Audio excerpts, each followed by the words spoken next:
It's okay. No, no, no! Ah! Oh, Jesus Christ, dude. It's gonna go. Oh my God, why? All right, let's go to the proving grounds. We're gonna clean up. Oh my God! Ah! Ah! Oh, fuck! Oh, ah, I found him! Oh, I found him! Oh, I hate it! I hate it. Ah! Ooh, jeez. Shit, that's creepy. Like, oh my God! Onward. And like up or downward, I don't know, we gotta look. Ah! Ah!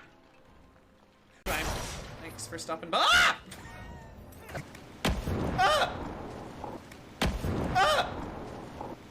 Ah!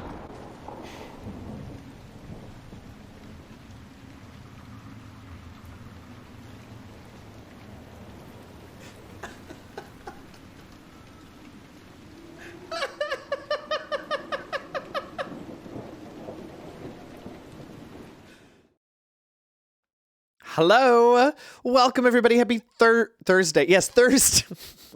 Thursday. I'm Okenyo. I'm DM Jazzy, and we're starting a new game today. We're starting Citizen Sleeper. I am very excited. Also, my desk is a mess. I'm excited. I picked it this morning, but I've been hearing about it, and people say that the narrative is amazing, and the gameplay is really interesting and fun and unique. Sundu, happy new game. Oh my God, 2 years. Ice Hand. Enjoy. Thanks. Yeah, I'm excited about it. And as I told my mods, it's a short game, so if we don't love it, it probably will be done in 2 to 3 streams. And if we actively hate it, we'll be done with it in 1 stream and just never play it again. But I don't think that's going to happen. I think we're going to enjoy this one. So this is the only game that got me to pull an all-nighter in the past 5 years. Oh, no. See, that's the other side of the possible continuity that I'm a little afraid of, to be honest. Oh, hi, Tanya. Welcome in. And Rex, new game day. Huzzah. Thanks so much. Ooh, 9 months. Jazz hand. ¿Cómo se llama? Rainbow. Oh, my God. Rainbow jazz hand for you. Thank you. Thanks and welcome in. Yeah, so I'm excited about this one. We'll see. Will definitely last us through next Tuesday.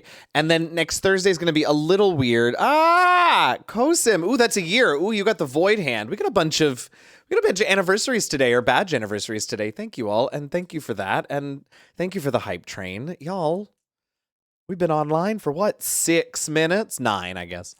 Thanks. I'm excited about it. We'll play today. We'll play Tuesday. Next Thursday is a little funny because it's it's my quarterly set of meetings for this board that I sit on. So I probably will. My plan is if we don't finish Citizen Sleeper on Tuesday, which knowing me, we probably won't. So my plan is to go live just a little late on Thursday to finish up whatever we have left in the game. And so then the week after that, we'll start something new again. So many new games. I was going back and looking. They've all been on PC Game Pass. So that's awesome, I think. But we played Tunic, and then Beacon Pines, and then Scorn, and then Hi-Fi Rush, and now Citizen Sleeper. I'm into it. Woo, train completed. Oh, thanks, y'all. Mackenzie.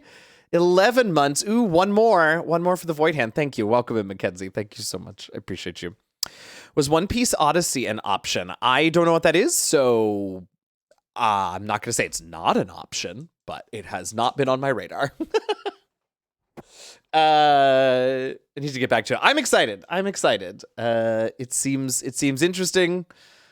We've also done one of the big. Oh, I've never seen the One Piece anime. Yeah. One of the big reasons that I decided to go with Citizen Sleeper was because we did Tunic, right, which is like a little action RPG. And then we did Beacon Pines, which is very like visual novel type, like dialogue based, whatever, right? Then we did Scorn, which is horror RPG. We just did Hi-Fi Rush, which was like musical RPG, horror action. And then Hi-Fi Rush, which was like musical action. I was like, you know what? We need to go back to a more like narrative dialogue based game. So we're going to do Citizen Sleeper. Curious what the on my radar phrase was before radar existed. Thank you, Snowstorm. No dashing for me today. Also, this game listening to glass. Oh, I'm glad you made it for the start then. Yay. Hopefully you are all cozied up in the snowstorm and it isn't too bad for you. So excited. Hey, Tarted Craze. I'm so excited. So many of you are excited for this one. Say excited again, Huge. No, I am though. I went over a bunch of stuff this morning. There was a bunch of options. Sam and I kept pros and conning, and I was like, I'm not playing this one. Well, maybe let's play this one. I'm not going to play that one. Well, maybe let's play that one. So I'm glad you all are excited about this one. What else? If you came to hang out for the premiere of TLR last night, thank you. Oh, y'all, we're getting so close to the end. We're getting so close. We got 3 episodes left, and we left this one certainly in quite the sticky situation. Yeah, I started going through next week's episode, the video of next week's episode, and I just can't believe we're already here. So thanks if you've been coming to hang out on Wednesday nights or are watching those videos after the fact, either the VODs here or on the Last Refuge YouTube channel where we upload them right away. If you're listening to the podcast audio, if you've been listening, if you just started listening, we appreciate you. We are about at the end of our journey, and that is wild. And I'm so grateful to all of you who have ever listened to any portion of my little podcast, truly. So... wife on the plane. Oh yeah, no, I wouldn't have assumed. But I'm glad you made it back safely, Tanya. So yeah, it was a good one. I will admit, last night's episode is a little bit of a slow burn. And that was a little bit by design, because I knew that we would be breaking up this combat that they're in the middle of, over 2 episodes. So the beginning needed to take a little bit longer, but yeah, it's a little bit of a slow burn. I understand. But then once things kick off, it's, well, anyway, just go watch it. What else? Rivals of Waterdeep. Thank you, Nightbot, for the reminder. Rivals of Waterdeep, episode 3 of our finale season of season 15. Speaking of finales, is this Sunday. We made some good... Hey, Shimmy Gang, welcome in. We made some good progress last Sunday. We were talking about that in the after show, actually, how, like, we did a fair... Like, we accomplished a fair bit. It was wild. But, like, mysteries abound. Things are happening. So coming out with us on Sunday for that. I'm excited for that. What else? Good news, D&D updates, victories for you all. Please feel free to share. Poor Masood, that combat was all faster than... Well, he did tell us, to be fair. I mean, yes, you're almost certainly right. We barely got through a single round. But he also did say, like, this was just to, like, whet your combat whistle, right? So I'm hoping. Also, it timed out rather well. Like, we were at the end of the 2 hours. So I'm glad it didn't go too much longer. Hey, Hype Train! Enjoy those emotes if you're getting new ones, y'all. But yeah, it was also definitely, yes, that's tomorrow. I knew that was coming up. Yeah, we'll see. I don't know. I feel like that combat was there for me, though. I don't know if anybody else told him, but I was in our little one-on-ones before this season. I was like, look, I know it's not generally our style, but, like, I like to fight things sometimes. So I appreciate it. I have a good... Finally, have D&D news. We'll update once sometime with lunch prep. Sounds good, Sundu. Sounds good. Glad to hear you all are playing again. Victory Draw for Charity raised a bunch of money over the weekend. Huzzah! 48-hour stream. Oof, I hope you've gotten rest since then. But congratulations, Rex, on the event. That's fantastic. Yay, I love that. Celeste will... I don't know if Kent so much loves combat. Eugenio, loves combat. Found out the big dragon plaguing the countryside goes by Bob. Bob should hang out with Steve, the sapphire dragon that's in this season of TLR. I don't think Seven is here right now, but Seven loves that chat, and the cast after the fact forced me to name that beautiful sapphire dragon Steve. It's fine. Inevitable CR50 monster got my group. Scheduling was a perfect TPK. Yeah. Then Tanya. Perfect, Tanya. I love it. Great. I'll have you both. Yeah. Oh, I'm sorry to hear that, cousin. That's a pain. Yeah, that's happened. Actually, that happened to a group of mine recently. But once TLR is done and I don't spend the vast majority of my working hours every single week just getting those episodes ready. I'm hoping I'll be able to bring that group back. We shall see. We shall see. So this game has a ton of reading. So I'm gonna, you know what, actually, fix this. I'm gonna bring this a little closer. I don't want it to cover my mouth too much. But this game has a lot of reading, apparently, so we're gonna be making liberal use of voicemod, but also let's protect myself, you know. Sorry, I keep seeing Discord. I need to change my notification settings for that server. All right. Well, if any of the rest of you have good news, D&D updates, whatever, Sunday, I know yours is coming. No rush. But I think it's time. As soon as I get my windows in order, because I just realized that I didn't put things in the right place. It's like I've never done... Do I not even have the fucking game open? Y'all, I'm a professional. Sorry. Okay, here we go. Let's see. Let's pop over here. Ooh, keep mine very TLDR. Okay, got it. Wait, hold on before I push this over. Wait. It's too small. Fair Bear! Sup, mods? I'm supposed to pay for your subs. It's fine. Thank you, Fair Bear. I appreciate you. Okay. I keep dropping dice. Now I'm going to read this. Rescued the person we ran after we tried to run down and rest in the tiny hut. Love a tiny hut. Wound up surrounded by part of the paladin group we were rescuing the girl from. Now, after a series of bad things, three of us have been captured. Obviously, this is taken away. Rogue and our tempter. We do love a captured episode. That was the entirety of season 3 of TLR.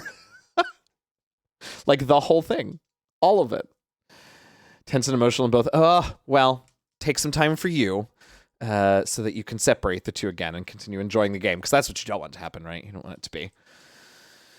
Don't want it to get not fun. All right, let's go. Here we go.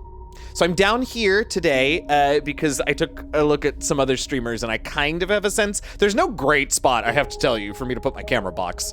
But I think this is the least invasive spot that I could find. Well, I'm excited to play a game with the mouse and keyboard again and not the controller this time. All right, here we go. I have not set any options because it makes you start doing your character right away before it lets you get to options. So. Okay. Do I know what any of this means? Not really. It's going to be great. So we're choosing a class. There are 3 options I have discovered, and then this was as far as I got. I didn't pick anything. There's the machinist, the operator, and the extractor. So I don't know what a lot of this means, but we're going to learn together. And if you know, don't tell me yet.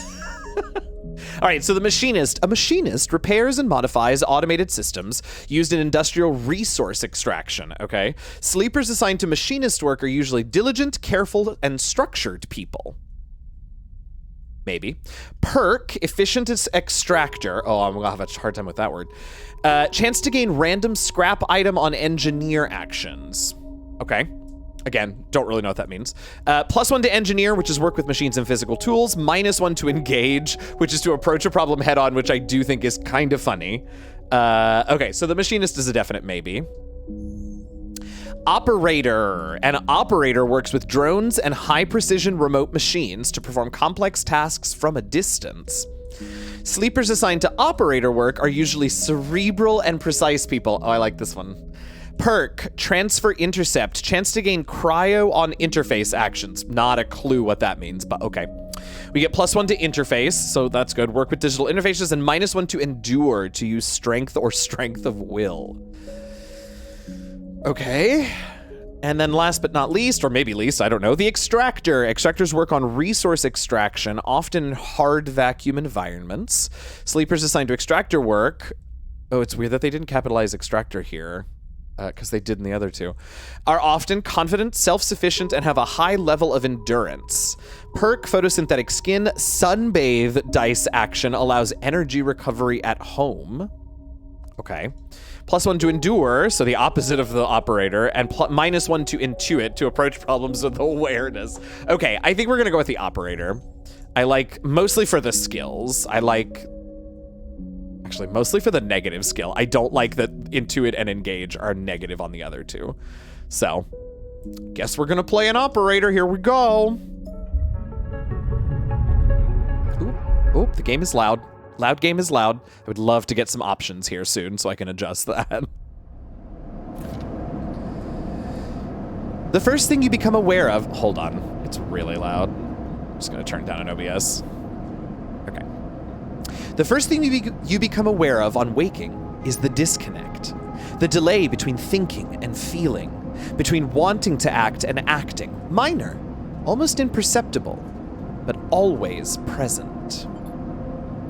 It's at its worst when waking, when yourself has spent many dark hours recalling what it felt like to be real, to be a person, to be in a body that was indisputably yours. Holy what now?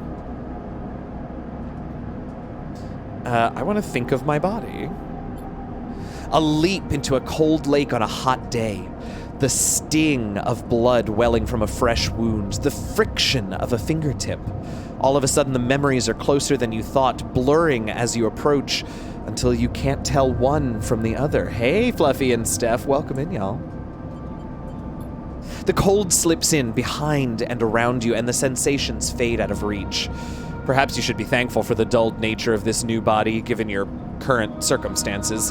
The walls of the container feel immediately present, cold, hard, at your back and face, cramping your limbs. You resist the desire to stretch, knowing that the claustrophobia comes next, and retreat a little from your central nervous system. It isn't painful. Not like you used to know pain, at least. Won a gladiator-type fight and got an audience with Emperor Voldemort Feywild. As for boons, Major Gay Panic was the... I love that so much, Sundu. In emergency mode, pain is a message delivered with efficiency and ease. A reminder that harm is imminent. There is no insistent throb, no trembling nerves, just a warning, delivered with the banal quality of a digital notification. Right now, there are thousands of them. Ald Shane Gamer, welcome in. Thanks so much for the follow. Glad you're here. I gotta change those alerts. It is not Halloween no more. Also joining another campaign run by one of your party members. Ooh, Reborn Echo Knight who uses pistols. Yes, I love that. Ooh, remember the plan or remember the others? No, I want to be sentimental. I'm going to remember the others. You remember there were 10 of you. 10 that could no longer stand the indentured work, the routines, the slow decay. Have a good lurk, All-Chain Gamer. 10 whose belief in their promised future was slowly dismantled day by day until they realized they had sold away everything that could and would ever matter. 10 that would escape, or at least die trying. Some were lost in the shaft. Others never found the meeting point. Only a few made it to the containers, but the freighter, as far as you know, left. That feels like enough. Enough to know that you might no longer be on that grim and heartless rock, even if, in the airless hold of a freighter, you might freeze solid long before you reach any destination. No, I want to try to rest. We might as well. You try to rest, but you are restless. It's been a long time since you left, surely weeks, maybe months. You're dully aware of damage to your legs, your right arm. You've been reserving energy as much as possible, but your body has still needed to shut down many of its systems to protect you. You've spent much of that time asleep, knowing that anything else would be impossible to endure. Welcome in, Flower Crown. You feel the weight of that impossibility begin to gather. It's time to sleep again, to nudge this false body into inducing delta waves in your emulated mind, and once again recoil into a dream of when you were once a person. The fuck? Time passes. The cold creeps further in. You feel something. Warmth. Not true warmth, but the indication of its presence. Your joints release from their rigor. Sound, too, everywhere, screeching and shimmering so loud that your body ducks your hearing to protect its sensors. Then light, white as the cold, softer and softer until in a haze of dirty yellow, a figure appears. You are out. Whoa! Okay, cool. I don't have any items. I don't know any data. I don't see any... Oh, thank goodness. Okay. Okay, well, scroll fast, because then I'll just read. Wow, these are the options I get. Wild, okay. That's fine. Dragos, pragmatic salvager. Okay, guess we're gonna talk to Dragos. Oh, okay. A little dirty, but I like you, Dragos. Digging your hat. It's been a few hours since Dragos pulled you from the container. You sit huddled in a corner of his scrapyard, swaddled in the reflective folds of a mylar blanket. You're slowly coming back to consciousness, back to life, and you stare at the ornately curving element of an improvised heater. You're surrounded by angular, incoherent lumps of ships, some corroded beyond recognition, others still carrying glassy wounds along their edges where a plasma arc sliced them apart. As you thank you, Fair. As you trace their shapes with fogged eyes, you hear a voice. Oh boy. Okay, where's voicemod? We gotta pick a voice for all of these folks. I think Dragos is gonna be our narrator voice. So, Sleeper, you all thawed yet? Almost. Never seen one of you come in like this. New frames must have been purveyors, serum. New frames must have better perseverance in sub-zero vac. Seen more than a few you frozen solid to hull plates or inside outer locks in my time. They weren't so lucky. Dragos comes into focus, shrouded in makeshift tech, his headset with its glinting eyes the mark of a drone operator. Ah, okay. Like me, like us. On his shoulder, one of his symbiotically linked drones perches, its irising eye locking on you with an unflinching stare. There he is. The last living sleeper that came through this yard was a while ago. They didn't last long. You struggle to read his expression beneath the tech, but he seems lost in memory for a moment. Or perhaps he's just figuring out what to do to you.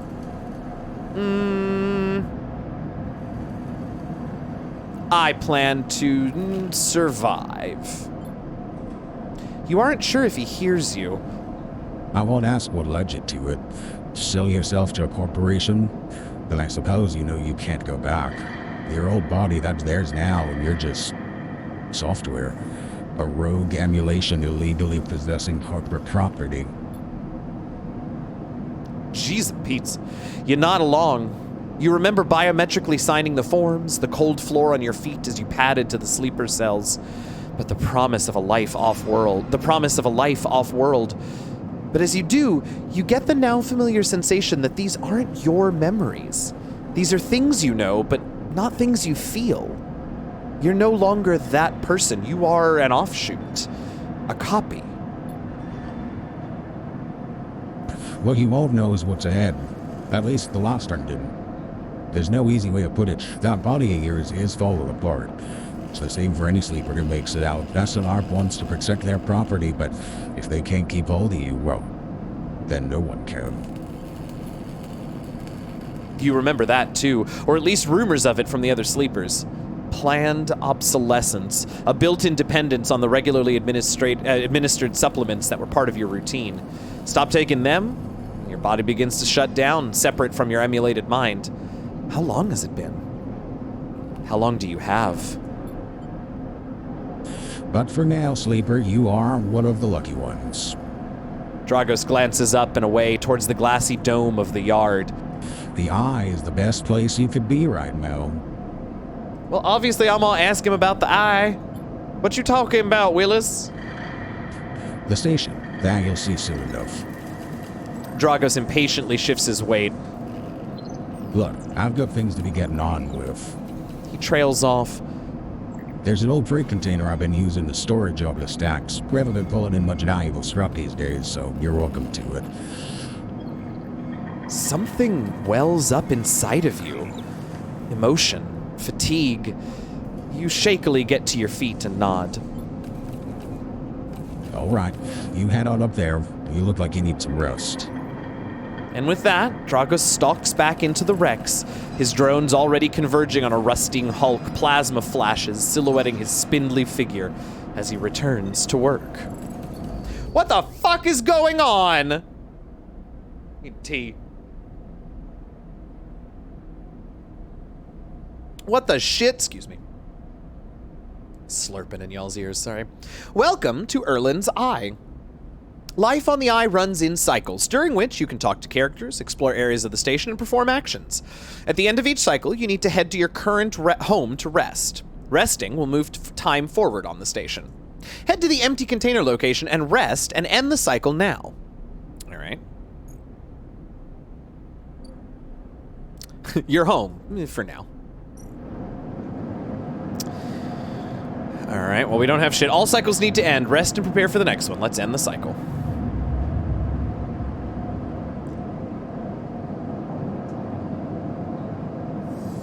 Okay.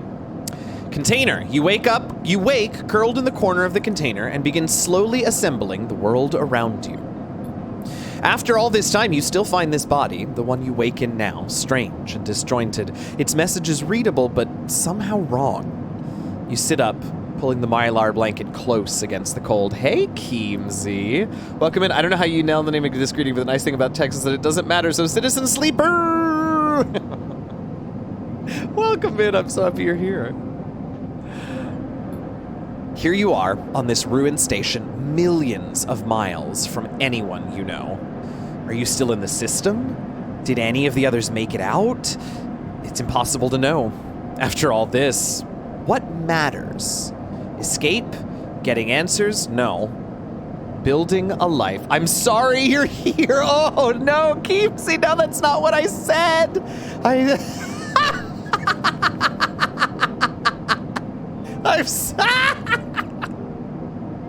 Oh, sorry. No, I'm very happy you're here. I'm so happy you're here. I am so happy you are here. What matters is building a life. Maybe you did get lucky finding yourself here. Maybe here on the edge of everything, there's a life for you to build. But before you can build anything, you'll need to learn how to survive. Maybe if you can do that, maybe you can make a life for yourself. Dragos has a few comforts in the container. The mylar blanket, the bedroll you slept on, a canister of water, a makeshift electric stove, and some faded sachets of desiccated power. Sachets? You thumb the power stud of the stove and begin to boil the water. The contents of the sachets smell like damp wood, and you sprinkle them into the liquid. Bless, captions got it now. Oh, thank goodness. As the pungent smell washes over you, images from your restless sleep come back to you. A ring, like the station but skeletal and ghostly. A web of threads pulling at your skin. A constellation of bright polygonal shapes like angular suns burning into your mind. What? There's something unpleasantly visceral about these images, and it's long after you finish drinking before they begin to fade.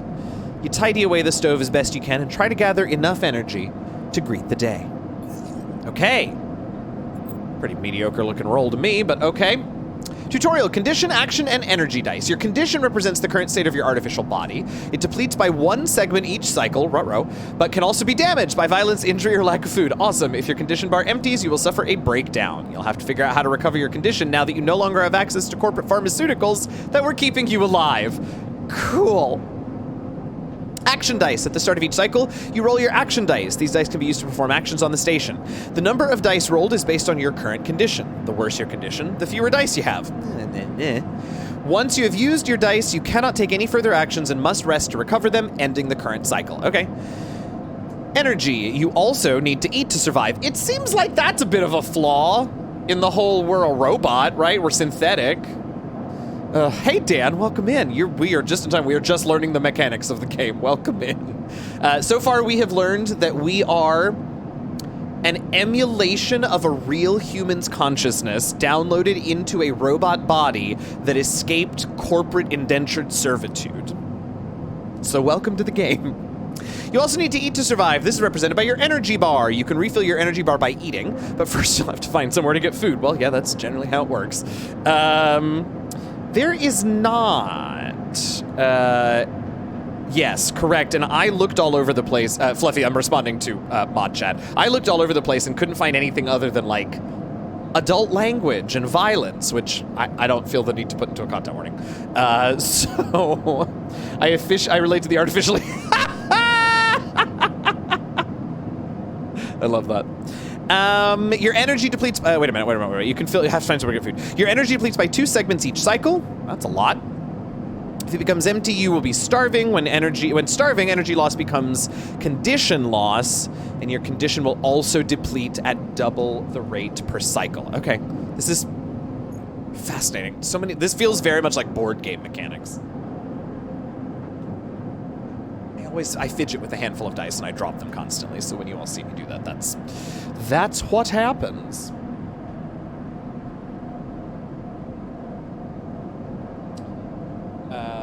Okay, here we go. Okay, so we're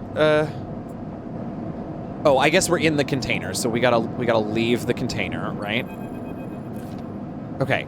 Dragos is stood in the corridor. Oh, somebody, some folks who either are from the UK or learned English on the English side of things, because Dragos is stood is such an Englishism in my mind. Bit of sex in the play, but I don't remember anything in particular. Yeah, that's kind of what I'm getting. Dragos is stood in the corridor when you close up the container.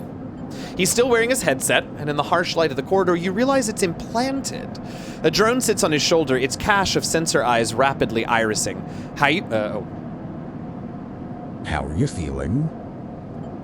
Not good.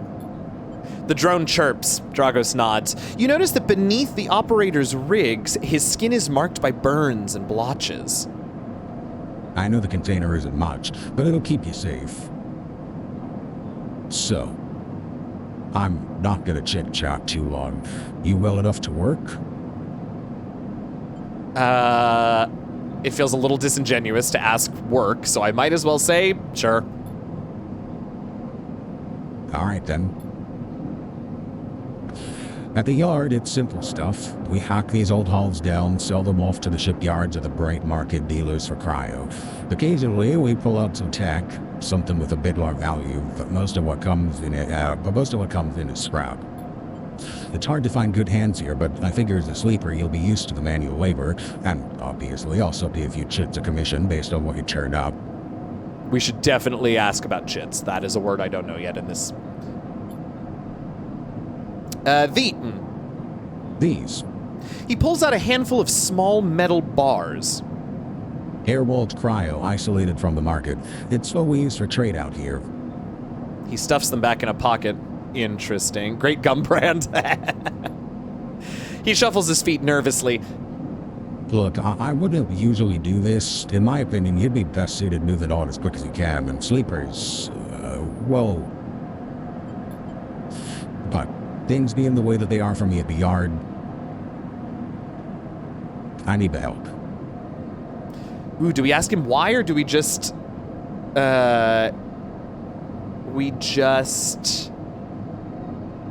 say yes? No, we should ask why. We should be at least a little curious. Things are a little tight, that's all. I owe a little cryo to a client here or there. Look, just come down to the yard when you're feeling fresher. There's plenty to do. Will do. Maridu! Ooh, thank you for that resub and congrats on 12 months, Void Hand. Enjoy, thank you, welcome in, I love it. Yeah. All right, will do. He nods distractedly and walks away, the drone hopping along ahead of him. See you later. He calls back. Looks like it's time to get to work. Okay. Decaying scrapyard, this is where we go home, and is that all? Oh, that's how I move around the station, okay. I don't suppose there's anything else that I can, ooh, what's this? Passage into low end? No, I don't know what that means yet. Gain cryo on interface actions. Okay, I want to remember that. I have no upgrade points. All right, here we go. Let's do some work. Oh, yes. Thank you, Sundu. Does that say 3? It costs 3? That's wrong. But yes, it is because my back has been killing me lately. And hang on. And it's because I spend so much time these days captioning at my computer. So I'm like this all day for like 2 or 3 days a week. And it sucks. Oh yeah, that sure does say 3 jazz hands. That's supposed to be 300. Hilarious. So yeah, particularly if you all see my shoulders slumping in and want to toss me a little posture check, you are welcome to. Thank you, Sundu. I appreciate it because I was beginning to slouch. All right, tutorial actions. Actions are the primary way you interact with the world of Citizen Sleeper. Before inflation hits, exactly. To perform an action, click and drag your chosen action dice into the slot. Okay, repeatable action. Hull dissection, even the rustiest helps an engineer. Extracting this means cutting carefully and skillfully. It's a risky one. Okay, manual salvage is an endure. It's gonna take some time. Okay, we got a -1 on that. Actions reward you with clock progress, energy, conditions, or items depending on their outcome. There are 3 types. Positive, it goes better. Neutral, it succeeds. Negative, it fails. Oh, this is interesting. So because I rolled a 6 today, so a 6 is 100%, it's positive, no matter what. 5 is a 50-50 positive neutral. 3 and 4 are 50 neutral and then 25 on either end, and then 1 and 2 are 50 neutral, 50 negative. Okay. Okay. Actions display information about their type, risk level, and skill modifiers. Type is either critical or repeatable. Critical can only be performed once. Risk is either safe, risky, or danger. Safe, no loss of condition. Risky, negative means cryo or energy loss. And danger means neutral or negative. You lose a little bit of something. Okay. Skill is the one that the action requires. Modifier is added to the action dice when slotted and improves its value. Some actions require a +1 to perform. Now, what I'm curious of is if I put a 6 into an endure slot that has a -1, does that make it a 5? So does it go down to a 50-50 chance? I don't know. We'll have to find out. Okay. So this is risky and this is safe. So I'm going to put my 6 in the risky slot because I know that but here I can, okay, but if it's gonna do that, let's see. Okay, so it does bring it down. Interesting. Ooh. This ends up being the same, right, as a 3? Yes, okay, so we're gonna put this one here because I definitely want to succeed.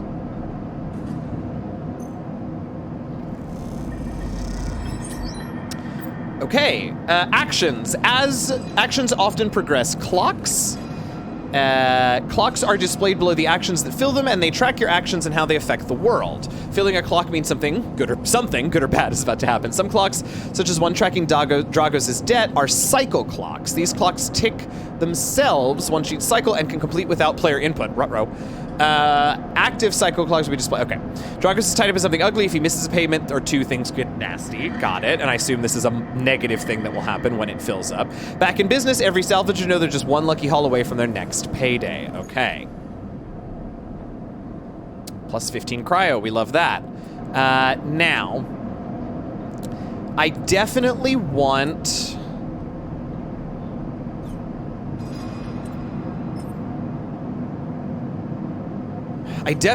to put the 1 in here because it's safe, so nothing bad is gonna happen. So, like, I know this is gonna probably go poorly, but I'm not gonna lose anything. So let's do this. Survive, find, okay, here we go. Drives and navigation. In Citizen Sleeper, you will unlock drives as you discover more about yourself and the world. Drives guide you in pursuing specific objectives, depending on which path you wish to take. You can track drives, and any tracked drive will place a yellow marker on locations that will help you pursue your goal. Access your drive menu via the arrow button at the top left of the screen. You are now free to explore Erlin's Eye and make a life for yourself here.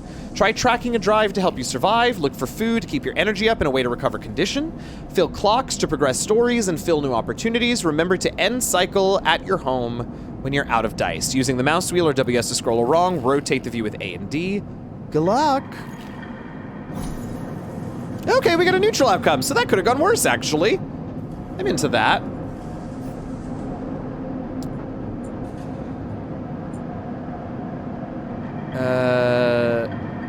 Wait, what? Oh, I would actually... Ah, okay, we can only track one at a time. Got it. I would like to track survive, because that feels important. I think let's leave here for now. We may come back, but, like, there's gonna be other things now, I guess. Cool. Oh, okay. Dock, okay, and I think that maybe means that's where... Oh no, here is where there might be a doctor. Okay, let's see what's at the market. Ask for directions. Why wander when there are hundreds of people that live and work within the bright market? All you need is the courage to approach them or explore. The smells and sounds, dizzying place. Okay, none of these are... ooh, that's dangerous and risky. We have bad dice for those. Maybe that's not what I want to do today. What's in here? Merchants willing to run the gauntlet of the Helion system are rare, but those they do always... Well, but there's nothing here. Okay. Let's see what this is. Take several cycles to reach the Steward Belt and return, loaded with scrap from old wrecks. Okay. That's Dragos' yard. Let's see what's here in the Rotunda. Okay, we can steal dock plant. Why are none of these my thing? How annoying. Okay. Let's do... Where's that market? Let's go to the market. And we're going to put our 4 here in risky, because I think that's an acceptable risk for me. Yeah, only 25% negative. So let's try this. We're going to explore the market, see what we can find. Hey, we got some local knowledge. Our neutral income. I'm into it. All right. This is the same chance here, but let's see. Are any of these other places... Do any of... Ooh, ooh, ooh, ooh, ooh. Let's get a voice for... Oh, there are a couple of new voices in voicemod. I don't know what they sound like. Let's find out. There's a new voice named Claudia, so let's see what Claudia sounds like. Hello, my name is Claudia. Oh, you didn't like that name. I'm okay with this voice. Okay, next. Comes the call from the enforcer at the door. Oh, oh well. Definitely, yes. I don't think so, but maybe, I don't know. You shuffle down the flickering hallway towards the open apartment door. You keep your head down and your shoulders high in the queue, trying not to bring attention to yourself. You were thankful for the tip-off that a doctor was operating out of this place, but now that you're here, you aren't so sure. The gang enforcer on the door, the flickering light strips, the decaying hab block, they have all made the long queue a test of your nerve. But your options are few, and without a supply of stabilizer, your body will... You suppress a shiver and shuffle forward toward the front of the queue. You try to find something to distract yourself. Let's look inside. I don't want to look at anybody. They might get the wrong idea. You lean against the doorframe and look into the apartment. The entryway is dark, punctuated by the green indicators of stacks of sealed containers. You lean in and see amber light filtering through a far doorway screened with plastic sheeting, beyond which blurred shapes move. The slap of the enforcer's palm against the doorway jerks you awake. Oh, I guess this is Claudia now. Wait your turn.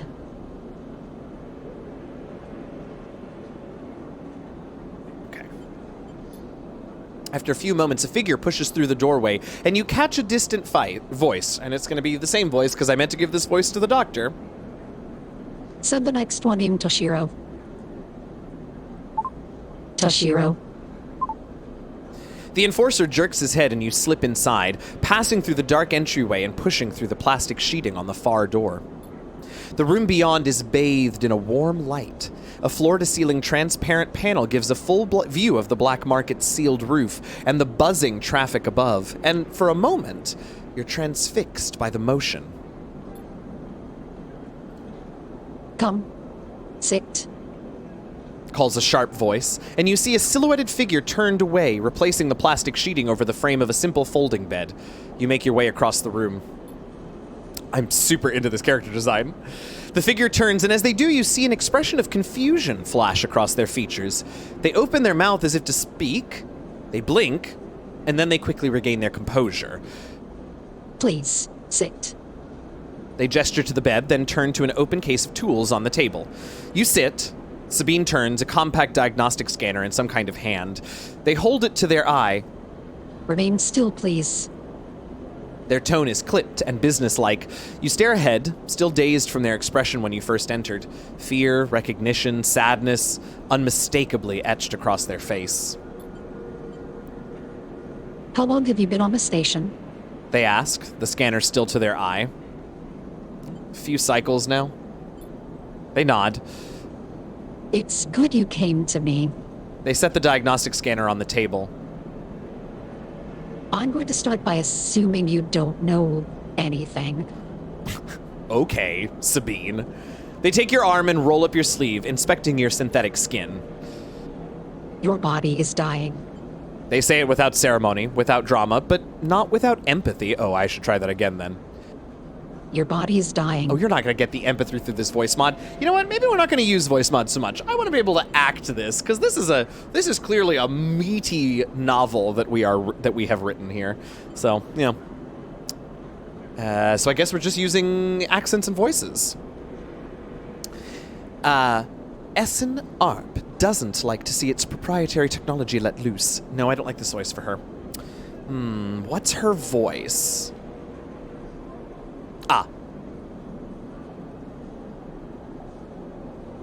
Essen Arp doesn't like to see its proprietary technology let loose. To prevent bodies like yours, frames, as they call them, from being stolen, repurposed, or in your case escaping, they built in a process of so-called planned obsolescence. Frames decay rapidly when not regularly injected with stabilizer, one which Essen Arp remains the sole producer of. They look up. Like Miss Piggy, that's... Hi! Frames decay no. They sound familiar? I'm just gonna say yes, because they do. Good. That may help. Hiya! They swap your other arm, running some thin metal device over your skin. You feel your forearm tremble. I'm sorry, she says, and you are unsure if they mean for the cold touch of the metal or everything else.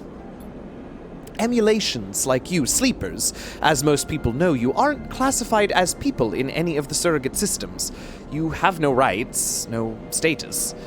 They focus hard on the inspection of your arm, and Essen Arp has no reason to release stabilizer into the market. Would absolutely be the black market queen of this place. We may see her later. I don't know if she's the doctor, but we may see her later because you're absolutely right. Sabine looks up as if to apologize again, but they stop themselves. I know little of this is use to you. They turn away, disassembling the metal instrument and cleaning it. Silence fills the room as Sabine works, and then the silence gives way to tension. You stare at their back, willing them to say something. Anything. Sabine turns to face you. I may be able to... Now it's in my head, y'all. Be able to help. They sigh, and you see the darkness under the darkness under their eyes, and hear the fatigue in their voice. They gesture to the door. You saw Toshiro outside? You nod. He works for my benefactor, Yatagan. They're influential in the low end. They give me this space to work, run the door, and take the profits. At the same time, I have to fix up their enforcers, tend to their implants, sew up their wounds. They look away. But Y-Man has connections. Smugglers from the Steward Belt, mercenaries working for the corporations on Ember. If they can source a stabilizer, maybe you'll have a better chance. Dystopian, but fine! Sabine is Miss Piggy.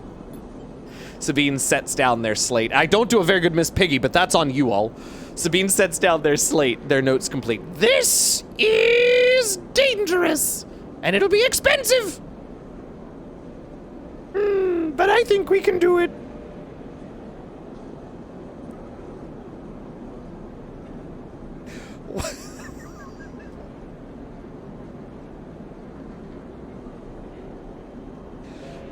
Why help me, Miss Piggy?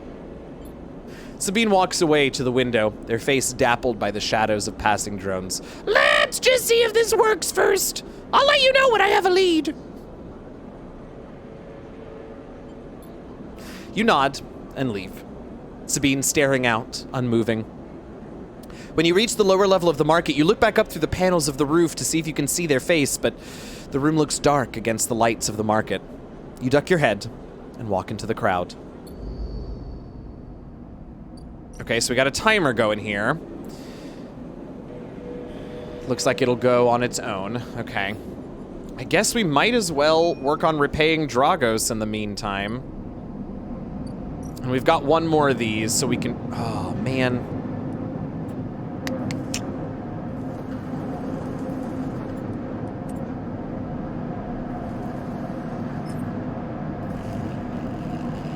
We're so sorry, Ish, but now you have a Miss Piggy voice.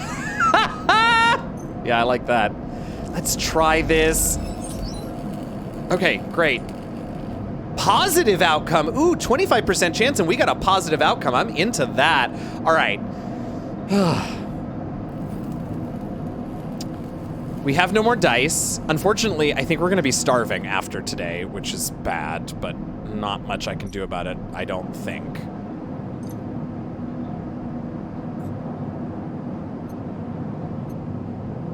So it's time to end the cycle. Fine. Muppets then. What a good one. Oh, thanks, Tardigrades. Where's my water? Here it is. This time, you don't wake up. Instead, the ghost of the station, that shifting skeletal ring, surrounds you. For a moment, you're gone. Absent from your own body, stretched out across a colorless void. Then the connections begin to establish themselves, threads tugging on the edge of your mind. These threads become vectors of exchange, and then extensions, as you feel your thoughts slipping away down them, dissolving into the millions of distributed nodes they connect to you. You see the station. No, you feel the station. Like a web of texture in a smooth, black liquid. We're gonna observe it. That feels like our thing. Even though you have no eyes, no sight, you see, feel the map of the station. No, not the map of the station, but the map of its connections. It's a looped cloud with spokes and spires that jut out into space. It is an ingrown thing, full of obsolete loops and severed pathways. It is a system, a map, and a territory all at once. You notice a tugging feeling, pulling at you insistently as if it were a small child. Somehow it is pulling in two directions at once. You look down. All of a sudden, everything shuts off. You come back, trembling into this unfamiliar body, both yours and not yours, all at once. You find yourself standing in the container, eyes now open to the dark steel walls. You feel a change within you. A shift. You close your eyes for a second, and you feel it waiting there. The station, splayed out across your mind. A storm of connective nodes waiting to be explored. And then it's gone. Oh, man! Now what? 2 1s and a 3? Fuck, man!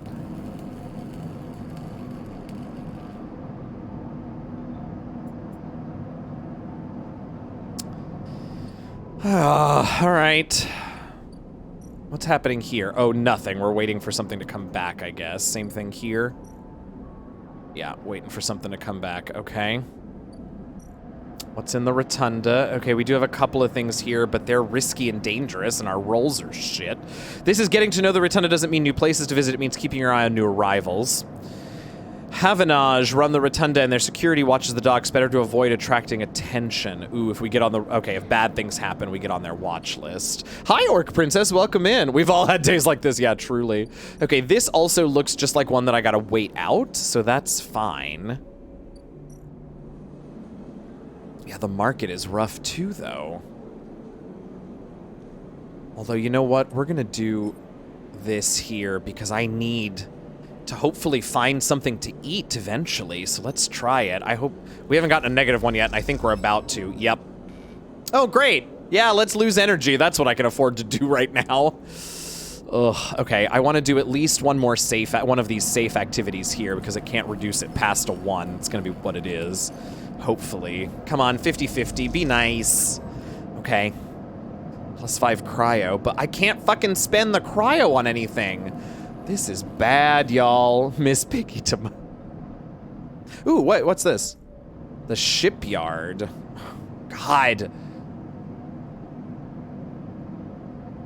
Only went into the shipyard is to work there. No tourists here. No, I mean, the smart thing to do is to try and help Dragos one more time, because with this 1, I gotta do something safe. I can't, I'm already in bad shape. All right, negative outcome, we got 5 cryo. Well, okay, I don't know how much we did, but that's our day. What a shitty day.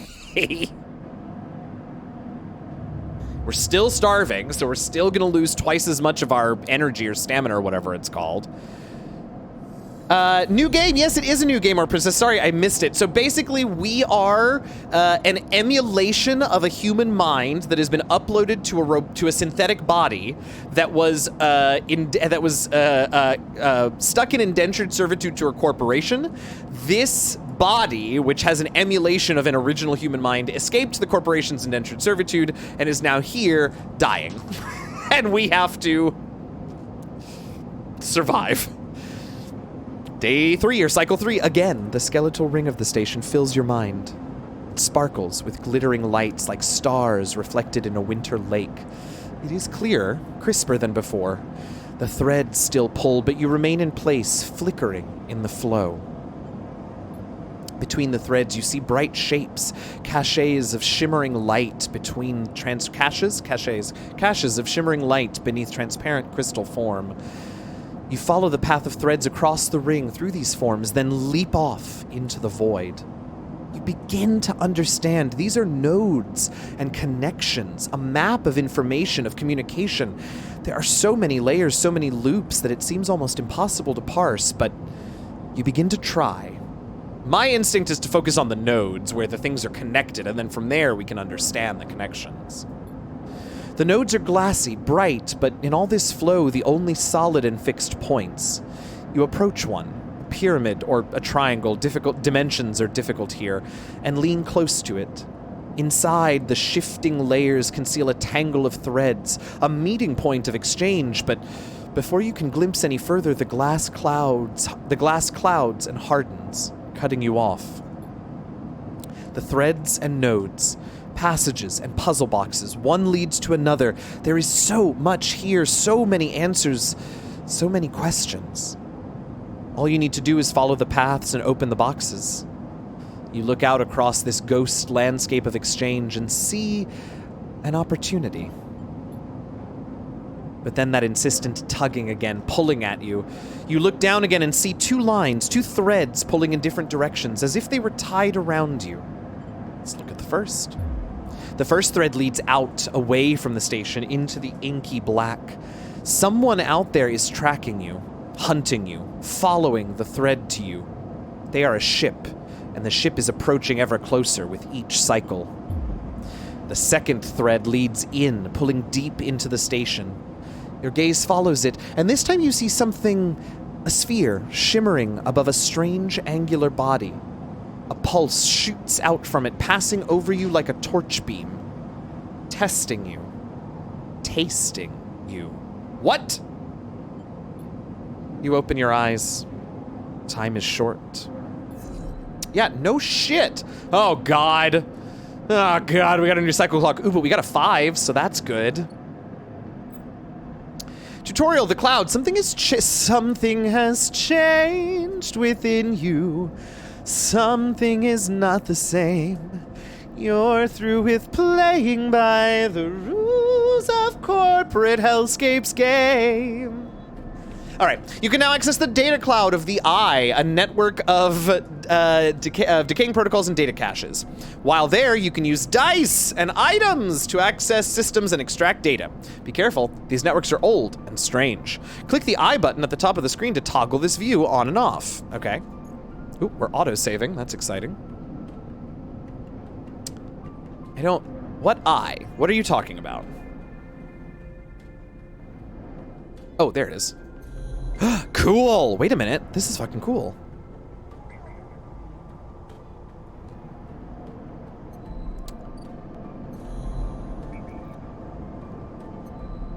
In there. Ooh, we get cryo from interface, so that's data actions allow you to extract data from the networks of the eye. They work like dice actions, but in order to unlock them, you must first match your dice to the one displayed on the right action. Ooh, if you have a +1 or +2 modifier in the interface skill, you'll be given more possible dice to match. Ooh, that's us. You can use any dice that matches the dice displayed. Once unlocked, the data can be extracted. Oh, cool. Okay. So right now we need a 2 or a 3. We could put our 2 here, which would get us out of having to use the 2 elsewhere. That's sort of interesting. Let's see what else there is, though. A key node that wants a 1 or a 3. Okay. I guess let's look down here. Another key node that wants a 2 or a 3. There's another place for the 2. I have no idea what that is, so we're not doing that.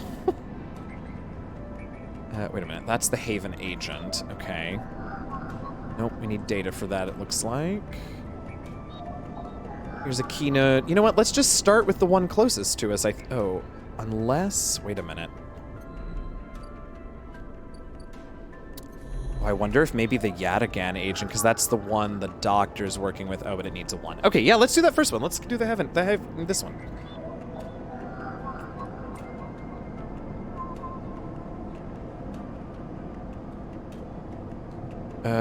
I guess we now bypass. And now we can extract the data. I don't fucking know, man. We have Haven Age data. Okay. Cool. Does one of these require? Nope, that's Solheim cipher. That's not what we want. What kind of data did you want? Oh, probably Haven Age data, no? Haven Age cipher. Oh, that's different. Okay. A little confusing, but...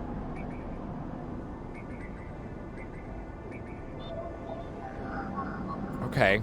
All right, this is interesting. A little confusing, but interesting. Let us...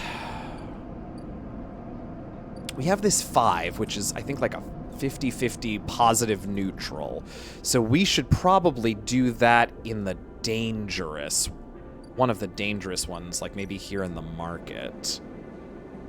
We could do it there. We could ask for directions with the 5, or there was something else, right?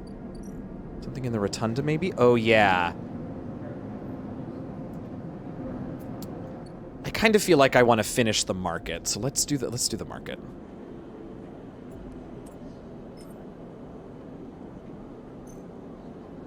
Please, please, please, please, please, please. Neutral outcome. We lost some cryo, but we got 2. Okay, so we finished the clock. I don't know exactly what that means, but we lost some cryo. I'll take that. We still finished the clock.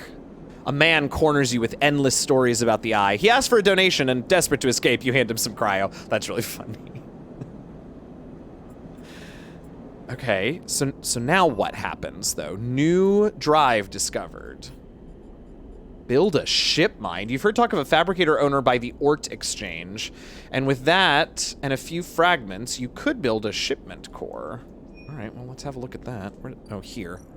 Oh, at the Ort Exchange. Okay. Play the exchange as an intuit or sell components. Girl, I ain't got nothing. I ain't selling you shit. Net you a good margin. Not with a 4, though. I mean, not with a 2, a 3. God, numbers are hard. Okay. I think maybe let's help Dragos out before his ship fills. We're kind of getting there. That turns it into a what? 50 neutral, 50 negative, and a risky is... I don't know if that was smart or not. We'll see. Hey! Neutral outcome. Okay, we got one more chip, so that's something. That's the end of our stuff for the day. This game is stressful. A cache of raw data from the Haven Age hardware. Okay, Havenage. All right, well, end the cycle. Yes, I understand that I'm... Complete active scenes. What does that mean? What active scene?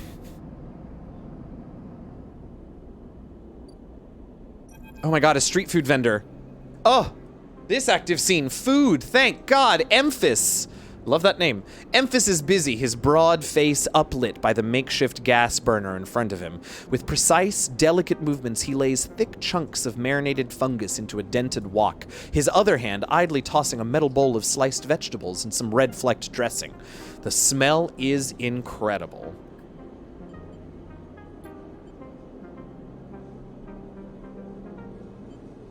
You watch as he fulfills a set of orders, heaping the fungus with the bright salad and depositing it in plastic trays. A stack of chits rattles in his apron pocket as customers file past the burner, handing over payments. Yeah, they really are, Orc Princess. I'm so impressed. I just want to watch. Despite the queue, Emphis doesn't rush.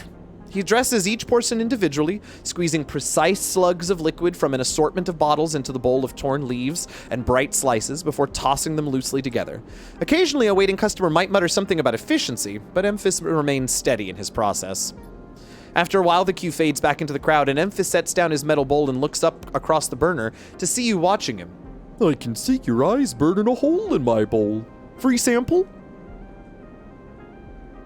Yes, I'm going to nod. I need food, real bad. He gestures neatly. Come over. The smell is almost unbearably strong as he cooks. The earthiness of the fungus laced with something so spicy the smoke makes your eyes water. The heat from the burner is like a bonfire, and your skin hardens in its glare.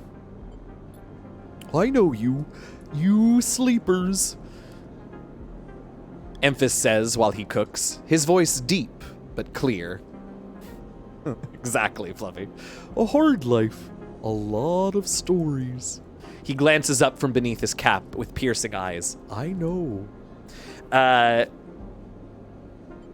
Tell him a story. Yeah, let's weave a tale. You begin to tell him about your journey to the Eye, and he nods as he cooks, his eyes never leaving his work. You tell him of the confusion, the pain, but also the sense of possibility and its sudden arrival. Here's the thing, y'all, about Citizen Muppet is I'm bad at pretty much every Muppet voice, so we're gonna very quickly run out of voices, and I think there are probably quite a few NPCs in this game. You tell him of the cold and dark, of the container, and the endless cycles spent within it. Now it seems you tell him like some dream that you once had, but can never forget.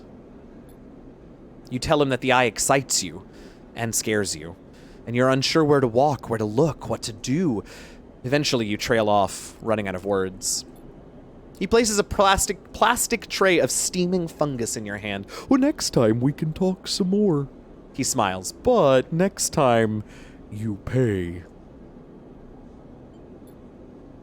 I don't like mushrooms, but this game has made me want them. Yeah, I could really... We had mushroom agrodolce, chicken with mushroom agrodolce last night. It was really delicious, and now I want more.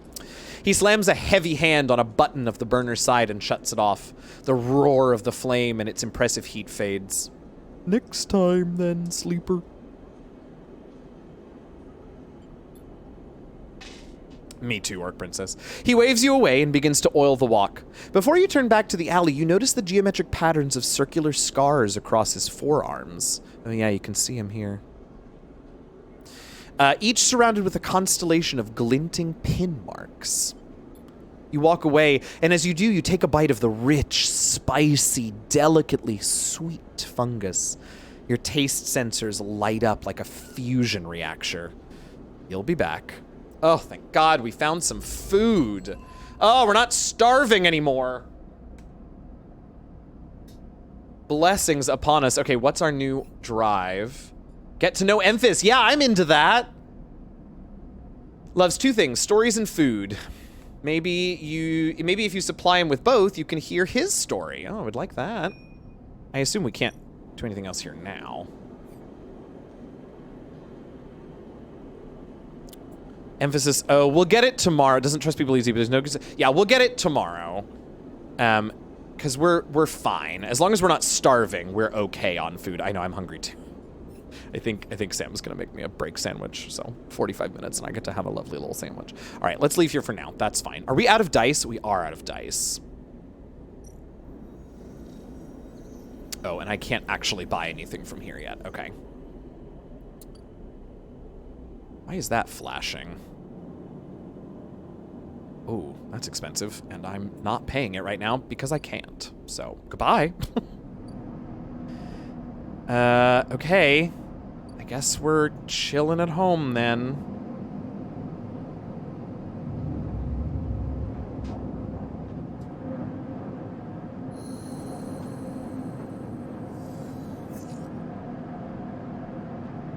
Oh, wow.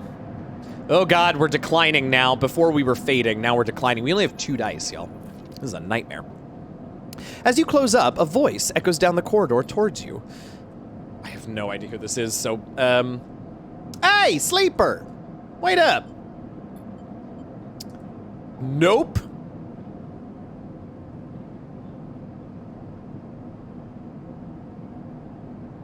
Okay. Feng is coming down the corridor towards you. A wonky grin on his broad face. No.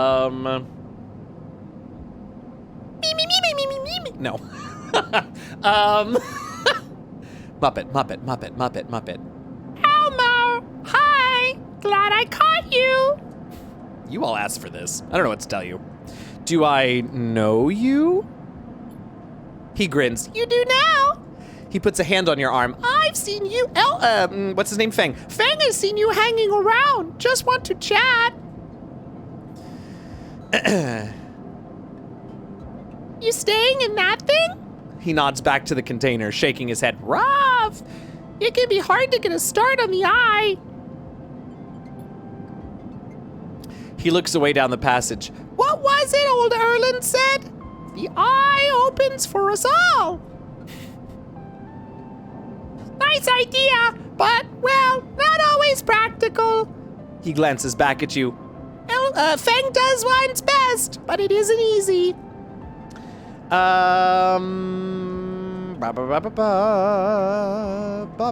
We? You pass together into the main walkway. Havenage, we are all one dysfunctional family. Feng puts an arm around you. Feng's not part of the security branch, though, don't worry. Feng is with systems. Let's start with Havenage. I need news. Think of us as an administrative association for the eye. Depending on who you talk to, we either emerged as a response to or a continuation of Andre Erland's original union. He smiles. Personally, Feng avoided the topic. Okay. He stops in the quiet passage. Look, that's not what I'm here to discuss. Feng has been seeing some unusual network activity and, well, Feng knows a little about you sleepers. Feng has a small proposition for you. But this is not the place for it. Feng has an office just across the way. Give Feng a cycle or two to prepare, then when you're settled, stop by. He lowers his voice and gives you a dark look. In truth, I need you. If what they say is true about you sleepers, well... There's work to be done. He pats you on the back, his voice bright and his dark look suddenly gone. Stay clean, sleeper. He walks down the passage, raising a hand in farewell. Oh, well, we made a potential friend, I guess. Although it sounds like it's another thing that we just gotta wait for him to be done with. What's this? Oh, right, this is the shipyard.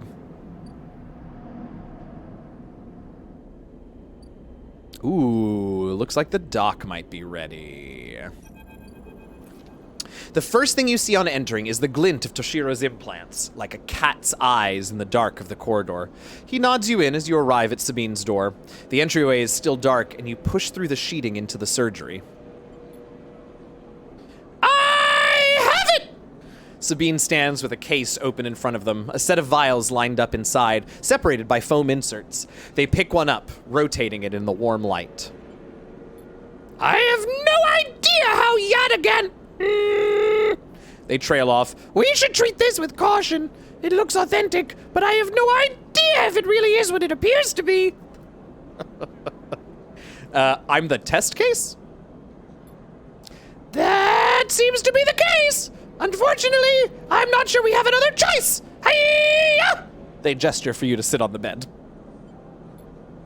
The stabilizer works under a similar principle to an autoimmune suppressant in a transplant operation, in that it stops your body from rejecting the unfamiliar part of itself.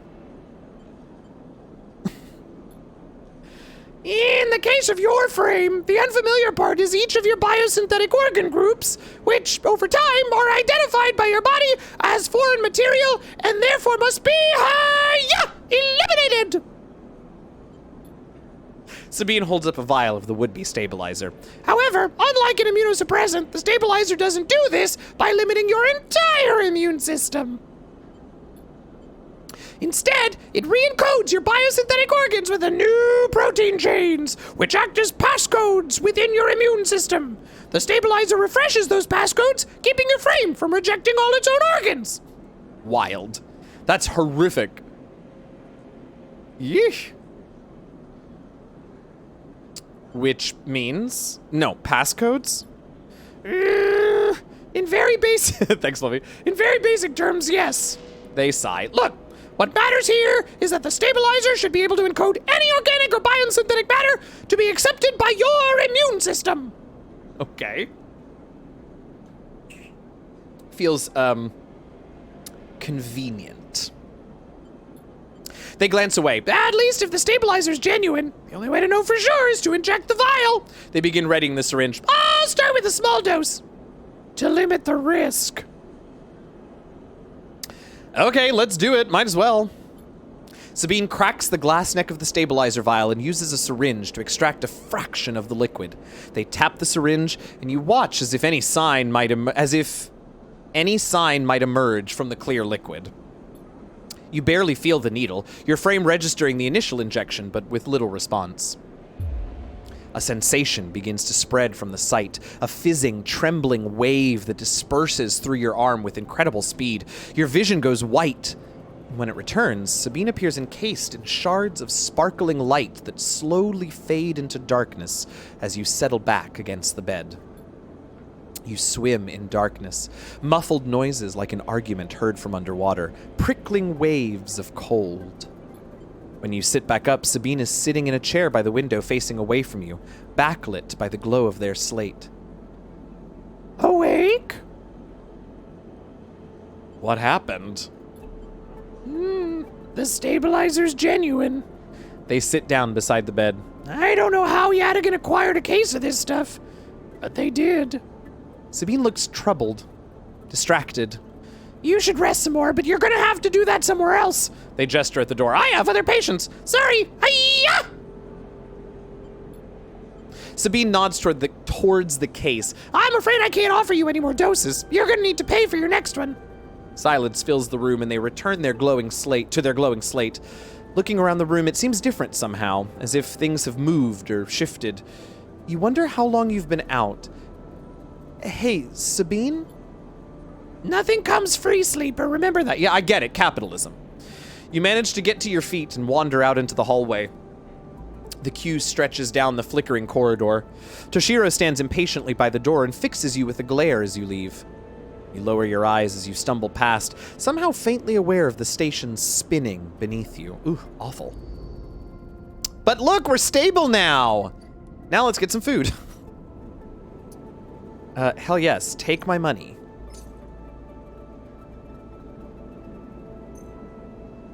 Give me that spiced fungus. Look at all of that beautiful fungus fan. Okay, hi, I'm back. Your mouth stings as your sensorium sends warning signals over and over. This is the good stuff.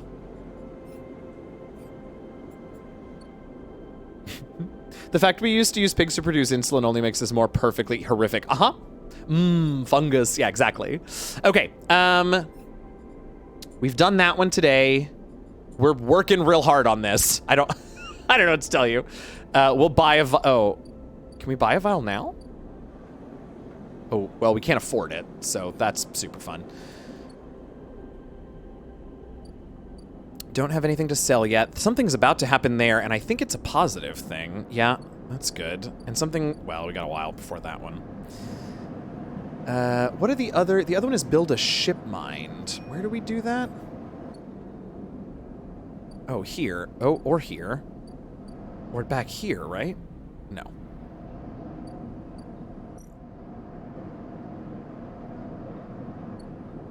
Oh. Oh, okay. Well, I can't do anything in those spaces yet, so no point in doing that. Let's go ahead and go help Dragos because I can use this shitty thing in the safe one. Yeah, let's do that. It's going to take you some time to sort and cut through your salvage, but you're no stranger to hard labor. Let's do it. Neutral outcome. All right, I'll take it. Plus 10 cryo, back in business. We've got plenty of time on the clock. I don't think I want to use the 5 on one of these, though.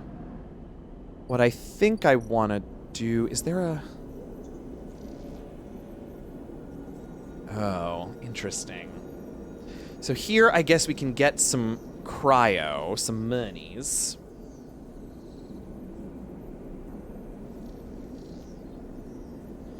No.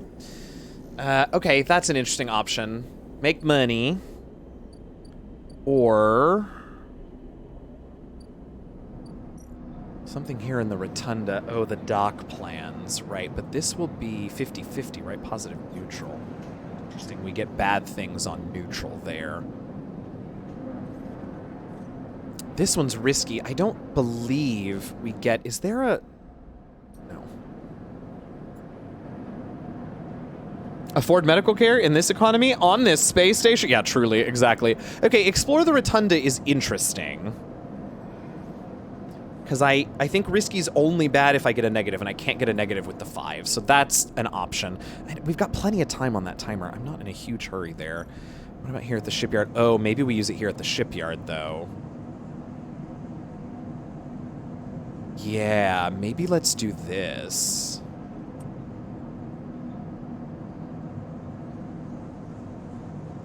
Let's do this. Neutral outcome. All right, well, we got some more yard hands, so that's fine. Oh, I guess we could have done data stuff, too. I did kind of forget about that, to be honest. But that's okay. All right. Well, that's our dice, so that's the end of the cycle.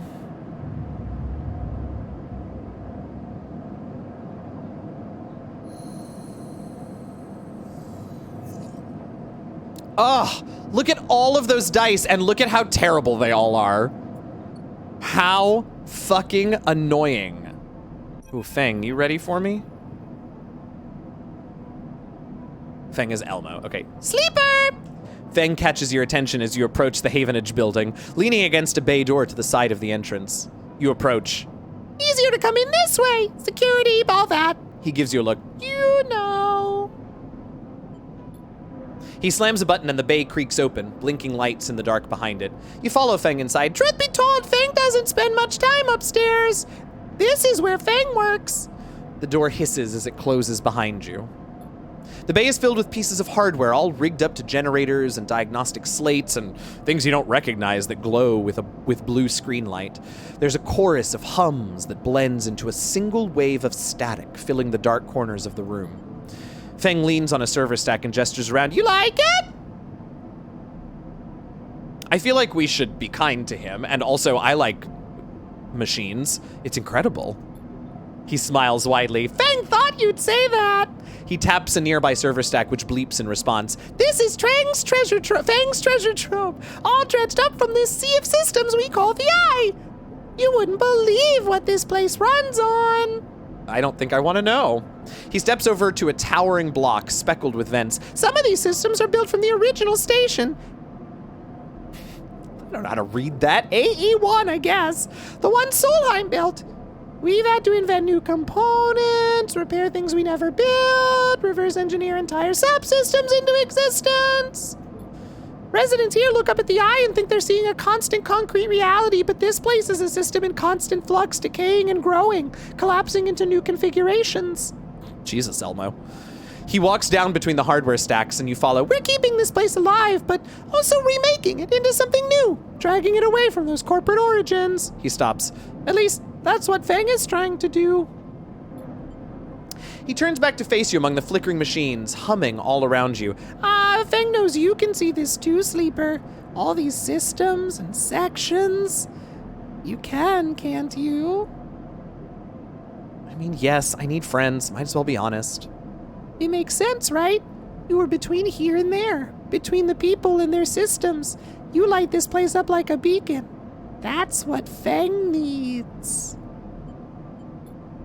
You glance at the lights around you, and as you do, they seem to flicker, to realign, to follow your gaze. Fang notices it too. Fang's guessing being a beacon isn't always ideal when you're on the run, though, huh? We don't need you to know too much, so because I don't know you yet, so let's go no, it isn't. He pats you on the shoulder. Maybe Fang can help with that. There's a lot of old growth in this place, subsystems Fang can't see, access protocols lost to time and decay, secrets. A shitload. What am I doing? A shitload of secrets. This got weird fast. Yeah, weirder. Yeah. What do you mean, what does it run on? With your help, Fang can unlock this place. Break off those last ghost limbs of corporate control. He lowers his voice below the hum. Even in Havenage, there is old growth. Those whose roots trace back to those bad old days. You help Fang dredge up the past, and Fang will see what Fang can do about that tracker of yours. He winks. What do you say, Sleeper? Oh no, I'm super in. This sounds fascinating. I'm fascinated. Fang pumps his fist and claps you on the shoulder. He meets your eye. You won't regret it, Sleeper. Fang passes you a ragged-looking metal tab. A gift, he smiles. It's a Sondheim cipher. Nope. Solheim cipher. Fang dug it up from the depths of the station. Slot that into an old network gate and you'll be able to pull out all kinds of secrets from the nodes inside. Ooh, that's exactly what we needed. Hashtag theater kids, yeah. He walks by you on the front to the front of the base. Start by bringing Fang whatever you can turn up. Use that emulated mind of yours and see what's out there. Let's get a picture of how things are. Oh no. Sorry, Seeker. Yeah, Nightbot gets a little scared of periods in chat. Those above, he nods at the ceiling, have granted me an acquisitions budget so Fang can pay you for whatever useful data you bring in. Fang knows you need it. Oh, I live, Sundew, I wish. He slams the door button again. Keep it quiet and keep it clean, Sleeper. Fang will see you soon. I like that we're playing Fang as super creepy because they're kind of cute. I don't remember. Are kind of cute, but making him real creepy with his voice.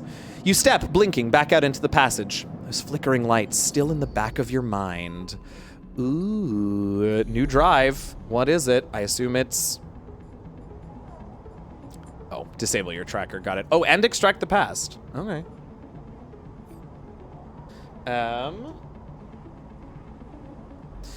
Well, we have a Solheim cipher, and this, I believe, is a Solheim gate. Let's see if there's anything else that requires one. Maybe we want to do something different. No, this is a Havenage gate.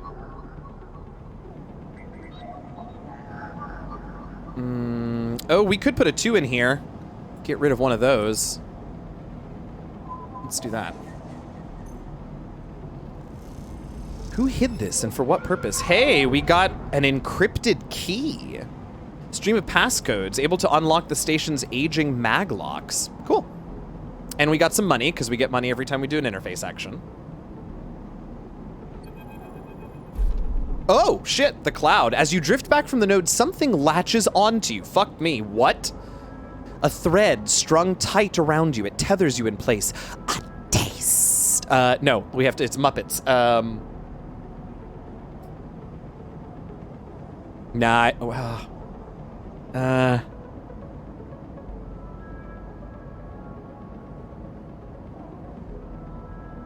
I can't think of a good Muppet for this, and also I don't do Muppet voices.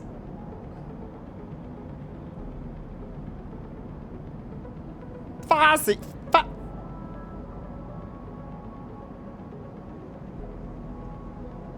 No, my Fozzie ends up just sounding like Stitch. Oh, one of the two old? Oh, yeah, Waldorf and Statler. Yoda is technically a Muppet. That's true. I think we have to abandon the Muppet thing. It was fun, but also, in the long run, Fang's voice and the Doctor's voice are a little unsustainable if I have to talk to them too much, so... Oh, I love that suggestion. Mats, that's a great... This is the creepy thing in the Netherworld, though. So, a thread strung tight around you. It tethers you in place. A taste. Oh, no. You know what? Even better. This we can use voicemod for.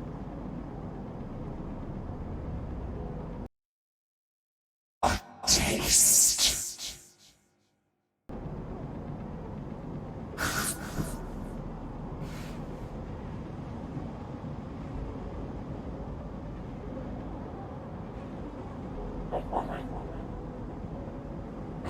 Time is on. Makes you shiver, the voice does. Somehow both distant and close behind your ear its source is. Thank you, Princess. Yeah, thanks. Thank you for that. This is also gonna end all of these Muppets are gonna end up sounding like Stitch. A distant glint of light shut off, you see. And the shape at your side suddenly is. It stalks around you, it does. Like a shark, it circles. Like a wolf.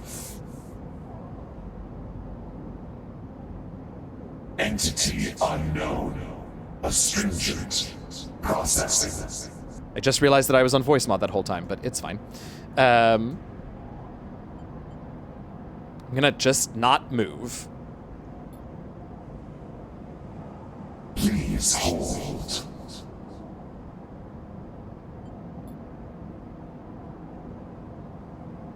Thickens around you, the thread does, until a ring, a cylinder, a tunnel of light it is, around you circled. Blinding for a moment it is, and then gone. As it fades, oh God. As fades it does, a figure you see, a creature, in front of you standing. Flickers its strange head does, between different angles, reading you. Miss Piggy adjacent. Miss Piggy. What are you? The shape, paces around. Ah, yes, here it is. Paces around you on... Oh, shut up. I just got the voice. We're doing it for a little longer. Paces around you, the shape does, on lithe legs. No ground here to pace on there is.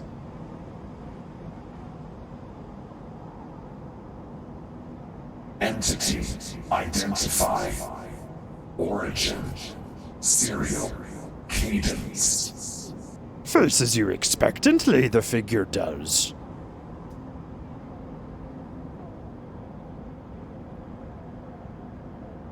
do I tell it who I am? Ooh, I don't know. Yeah, you gonna do a bit? We're gonna make you work for it. I'm gonna say I don't understand.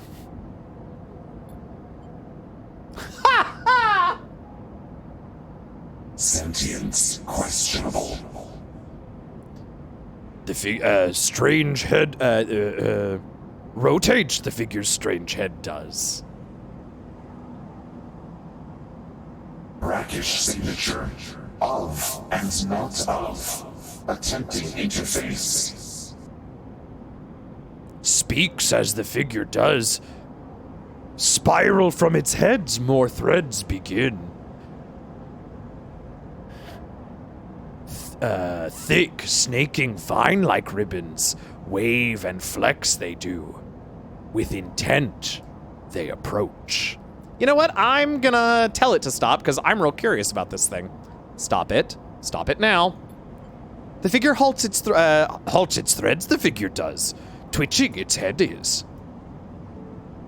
Entity, your identity is unknown. We only seek to correct illegalities. Can you confirm your legal right to sentience? I'm a person. Incorrect. You are an entity. All at once, your hunter's head is directly... the hunter's head is directly in front of yours, blocking your vision. You stink... nope. You stink of their taste. The one from the sealed dock. The hunter shimmers with fury.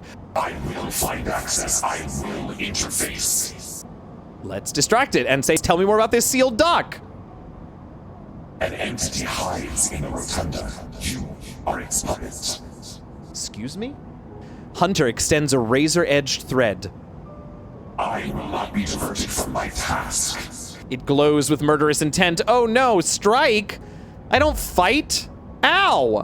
What the fuck happened? You lash out with all your force, not a physical strike, but a spike of interference leaping out like the tip of a spear.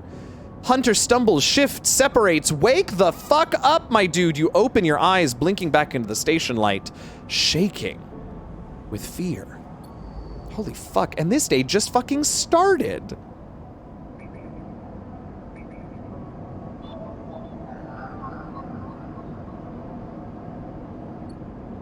I mean, a good use for that too, I have to say. I don't really want to give up the 3. Talk about, yeah, truly. What are you? Another Haven of Jades and another 2. I don't think I do have a Solheim cipher. Okay, that's the only one we've seen so far that wants that cipher. I could put a 2 in there also. Or in there. Okay. Well, let's go ahead and put this cipher in here then.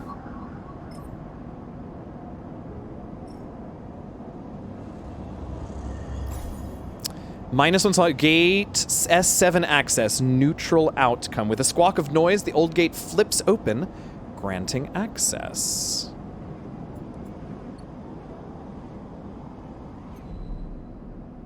Okay.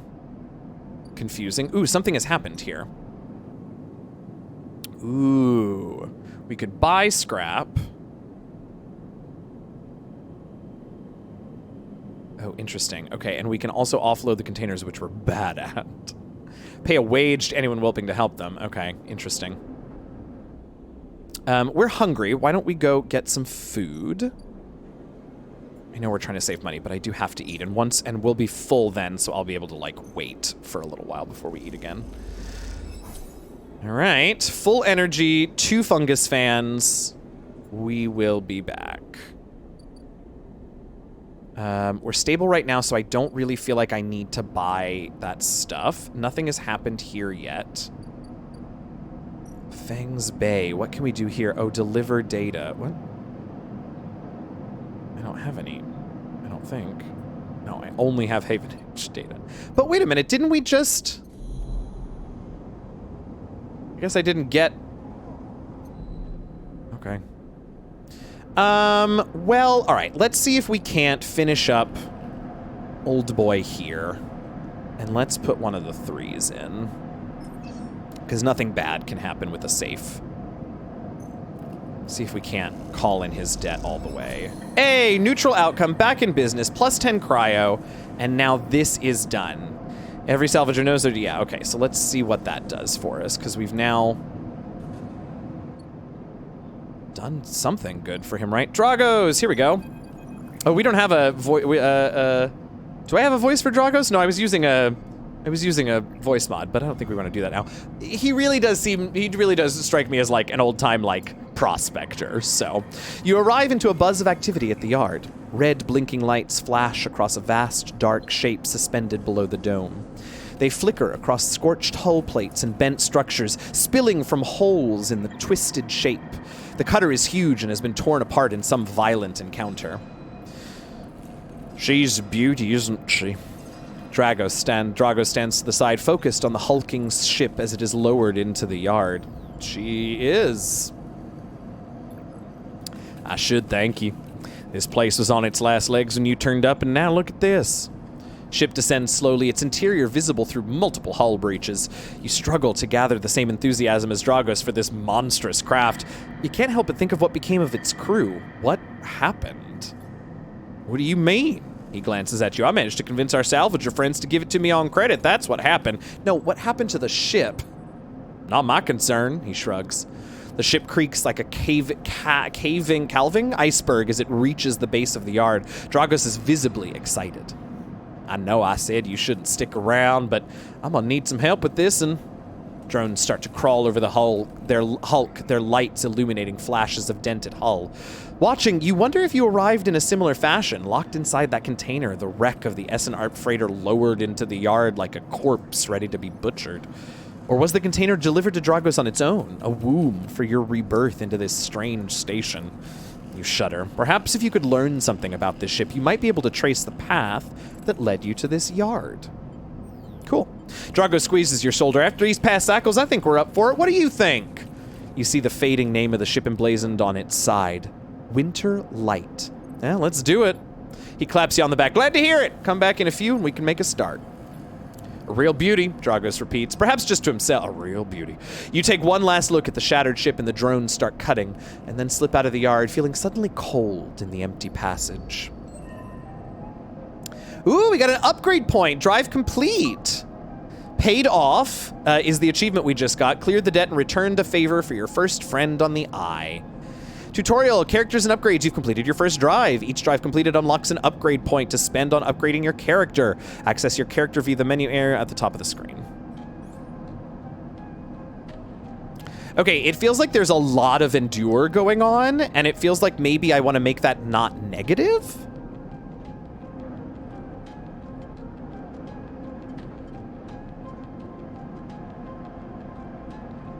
Or I could get my engineering up, because that's kind of, No, I think I want endure. Yeah.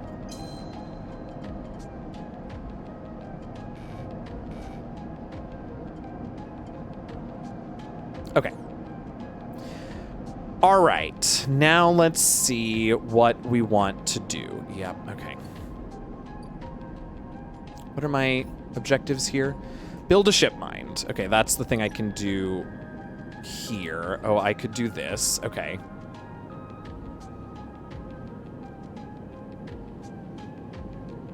Not much more. Oh, interesting. Okay. So I could do this. For the ship. Disable my tracker. How do I do this? Help Fang chase his leads. Yeah, I'm working on that. Oh, I guess I could go back into that space. Extract the past. Yeah, working on that. Get to know Emphis. We did that today. Study the Winter Light. Yeah, and then survive, which means right now means buying a Violet Stabilizer, which I cannot afford. Cannot afford, so I should probably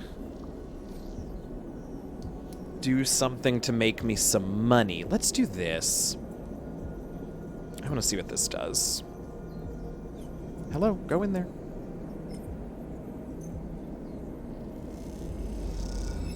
Positive outcome, plus 19 trader and plus 2 trusted trader. Okay, cool. All right, a 3 and a 2.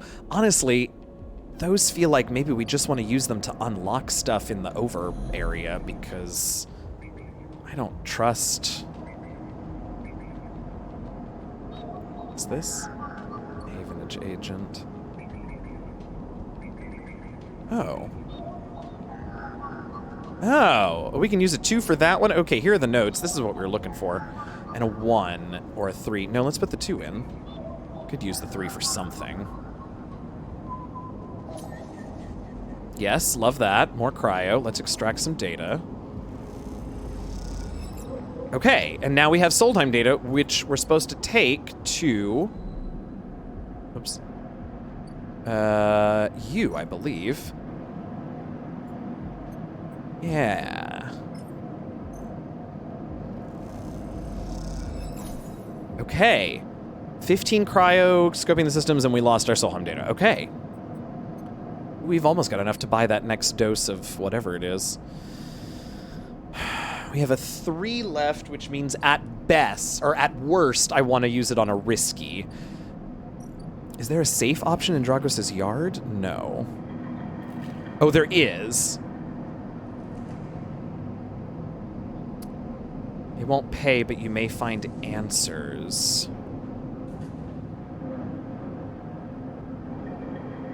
Oh, that's interesting. He's nervous about me being here. Yeah, okay, well in that case, because these are big circles, so let's do a forensic trawl of this one and just see what happens.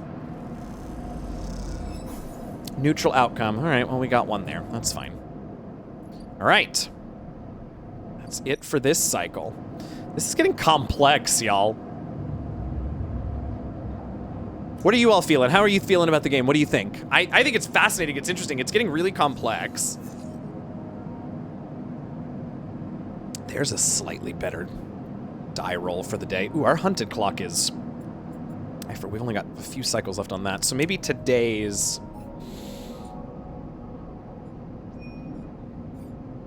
Okay, but if I'm helping Fang Chase's leads, that's probably in this world, isn't it? Oh.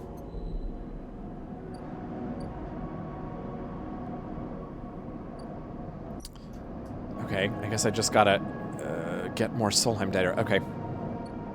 Well, let's have a look. Let's start with that today, because there's another yeah, here's another node. What do you want, a 1 or a 3? Hell yeah, you can have one of my 1s. Plus, we'll get some money for it. Hey, Solheim data, can we... No, that's all we get from that node. Here's another one. Please want a 1, a 2, or a 3. Fuck, I don't have either of those, so I'm not gonna be able to finish that this time around. Yeah, that's all Havenage stuff. Okay.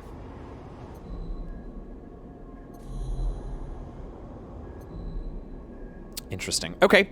I'm not desperate to eat today because it does fill up 3 bars and it feels like a waste. I'm just enjoying you experiencing the weird shit. Oh, glad to hear that. I mean, I'm really enjoying seeing how your choices were different and similar to mine. Cool. Can't really engage in the chat due to fussy. Oh, no worries, Kosum. Yeah, no, I don't expect any of you to be.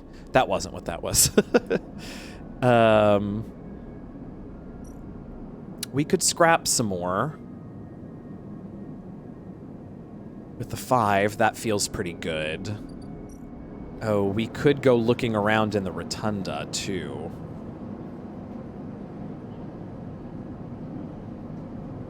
Ooh, maybe that's where a 5 goes. Yeah, because this is dangerous. Let's try that. Neutral outcome. Oh, shit!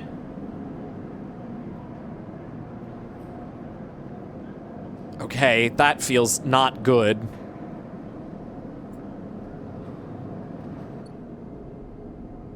Yikes. Ankita, stranded mercenary. Hey! Hey, you want to earn a chit?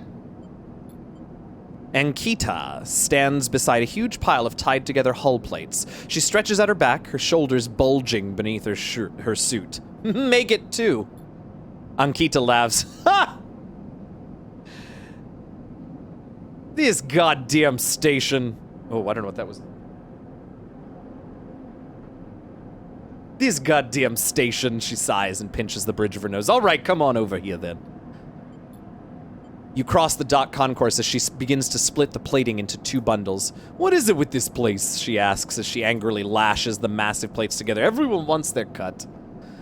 She straightens up to an imposing height, her armor plates creaking, and looks you up and down. Or is it just that you think you all think I'm an easy mark? And we all need to survive. Ankita softens. I get it. I do. Punctuated by some lively interactions. Yeah, the flow is really interesting. It's a good point, Mats. She shakes her head, but if I could go just 1 cycle without some jumped up grifter trying to take me for an idiot, then that would be nice.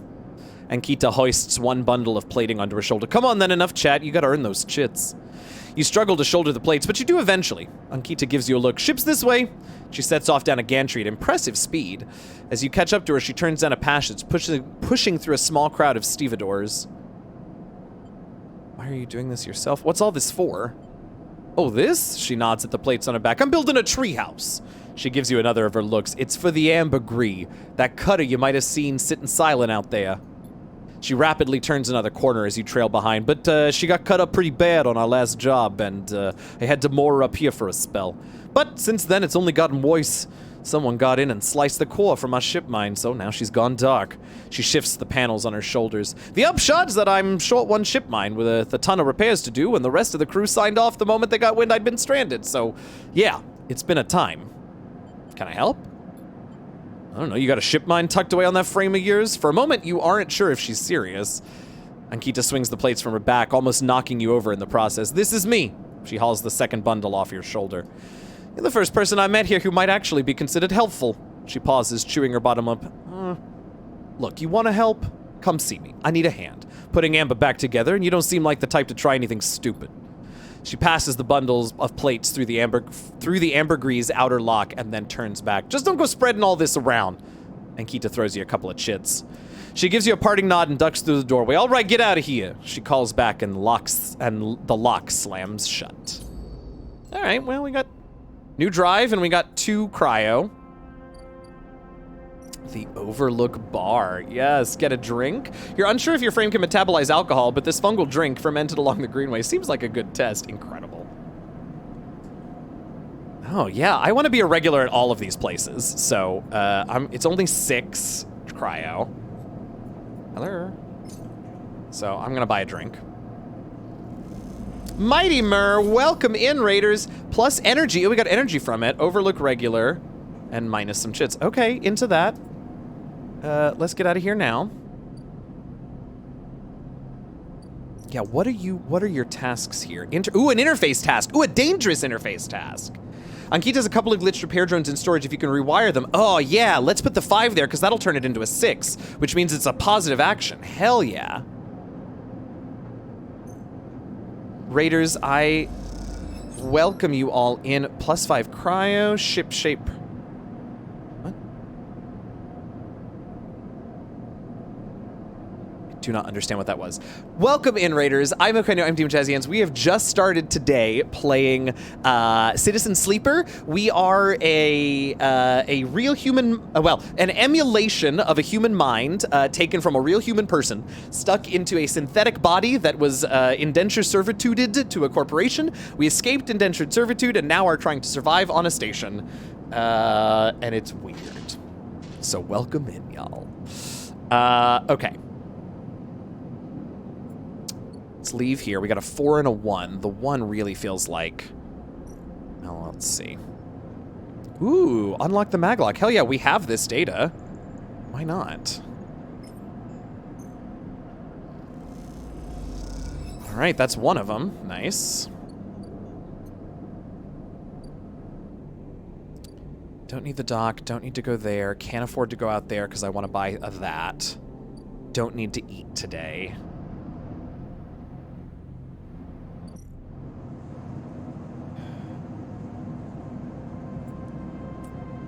Could do that. Could also... Do we already do this today? Oh, we did already do this today. There's so many of them. Let's do another one of these. Oh, negative outcome. Ah, shit. Yard clearance. Oh, this one, and then we also got nerve. Okay. Let's check in here if there's a node that wants a 1. Yep, there sure is. Timestamp is 1,000 cycles ago. Wild. Ooh, we got another encrypted key. Let's go open that other interface. Ooh, that hunter's coming for me, though. I gotta be careful of that. Let's open this up, because I can.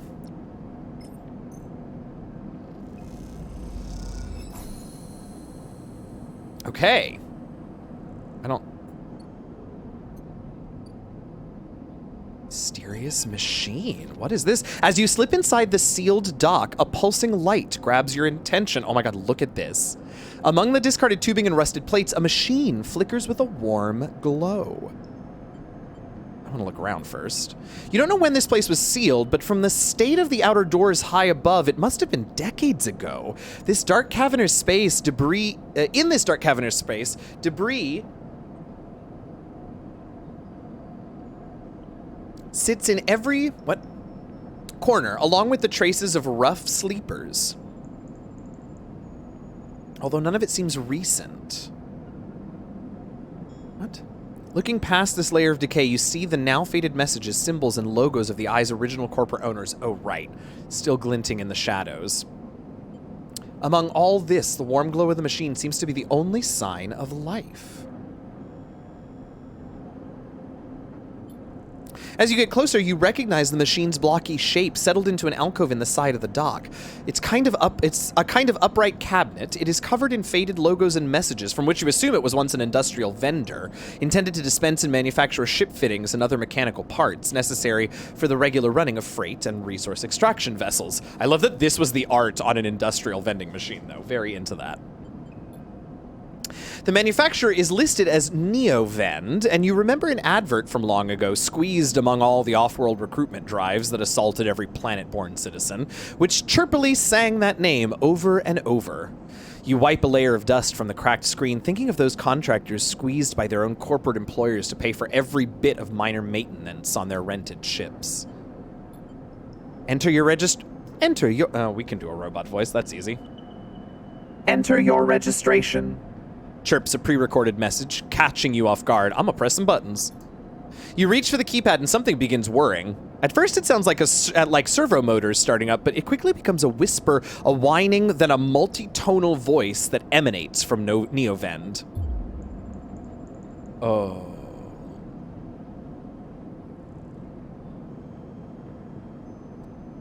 Entity, speak with me. Drive safely, Mur.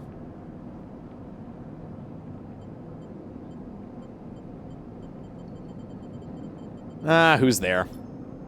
There is a squeal, almost like some sort of strange mechanical swallowing or intake of breath before the machine speaks again.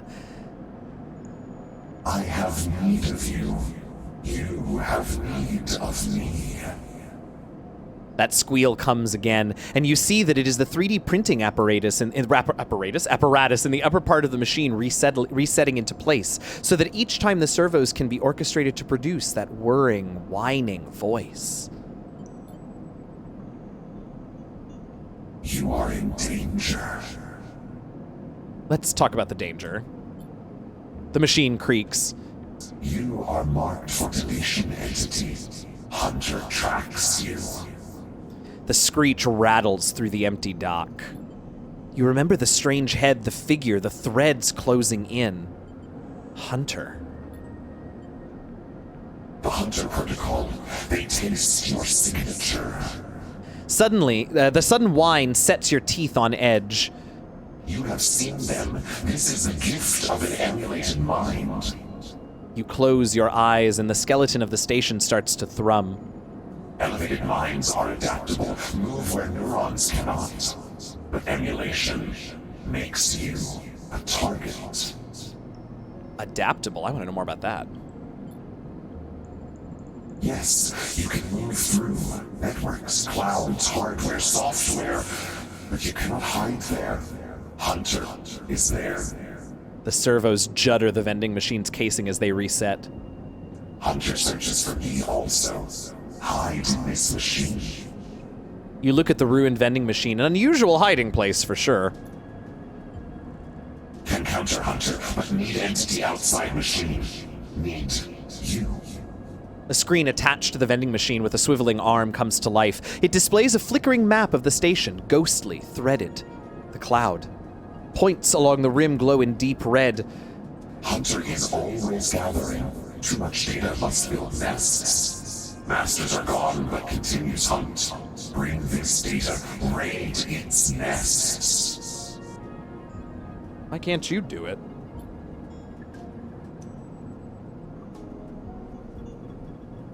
Hunter will find me, then killer will come. The machine trembles with effort. I cannot leave machine. Connections must remain closed. Bring offerings, save self. Mutual need means friends. They conclude, tired of the conversation. The whirring amplifies and then suddenly drops as mechanisms within the machine click back into place. The glow fades, You're left stood in the dark of the sealed dock, that whirring voice ringing in your ears. What the fuck? Okay, you want hunter data. We definitely don't have any of that. Okay. Well. Oh, we do have more Solheim data. See if we can't turn that in. And then... Okay. Oh, plus we get cryo for that. Ooh, wait, how much cryo do we have now? 104. Let's go buy... Ooh. It's 100 cryo, right? Yeah.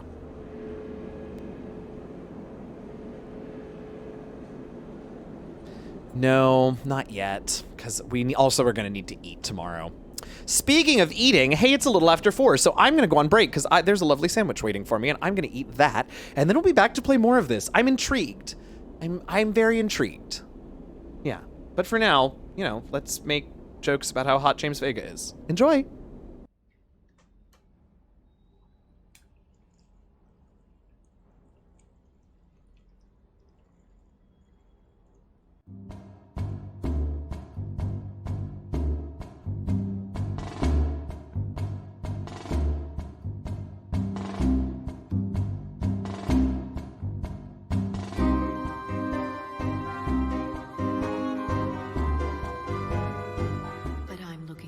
To talking about something other than business. Maybe later.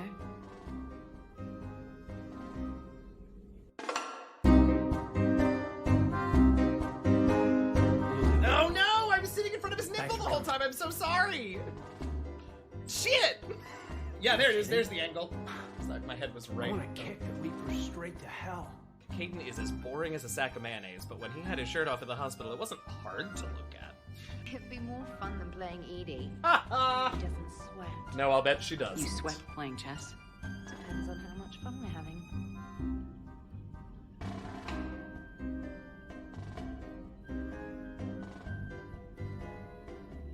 Game night. Samantha Commander, thanks for taking the time to speak with the civilian. I'd love to see how Commander Shepard kills times between missions. Why don't you give me a call if you'd like to grab drinks in your cabin? I promise a night of fun and games. Trainer.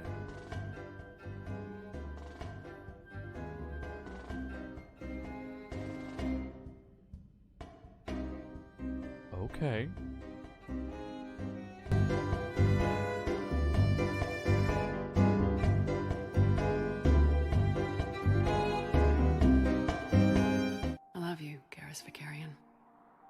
Wow. The vids Joker gave me, well, they never got this far. Shocker. There was the part about sleeping together, but this is... I don't... Kiss him! Kiss him! Shut him up and kiss him! When you've got me.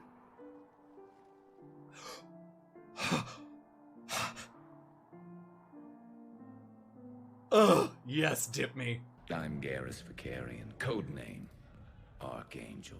All-round Turian bad boy and dispenser of justice in an unjust galaxy. Alright, that's pretty hot.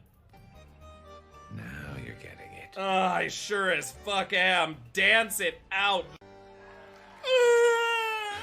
So, tell me, think a girl would fall for that? Uh-huh. Oh, hell yes.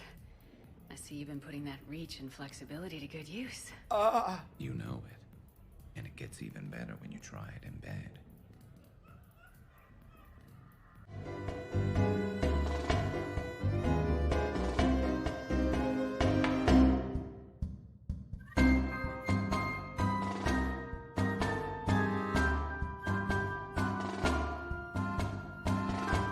There's more to it than that, isn't there? What's really bothering you? I got the hots for James. I mean, it's like now is such an inappropriate time to talk about. That is not what you were picking up on. Everyone back on Earth? I got this one. Oh, fuck yeah, James. Oh, that's so hot.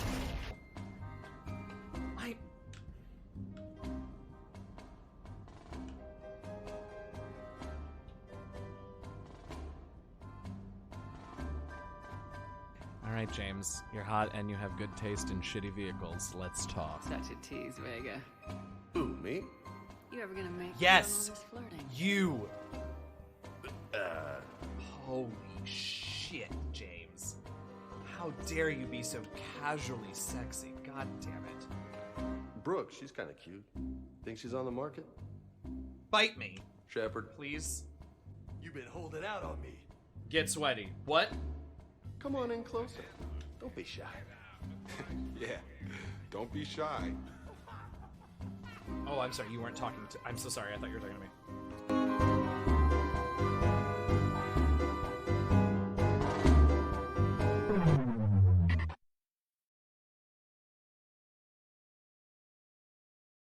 What happened was, we came... I started saying something. James took off his shirt. I flew backwards. Such was the strength of my thirst. And as I flew backwards, are you ready for the Rube Goldberg machine of shit that just happened? I knocked my green screen, which is here. You can't see it because that's the idea. I knocked my green screen, behind which is my, you can't see this either, but my light. And so the green screen knocked into the light. The light is on a tripod, one of the legs of which is right next to the Ethernet cable that is plugged into my computer and the modem. And so when I hit the green screen, which hit the light, which jiggled the Ethernet cord, which cut stream. So...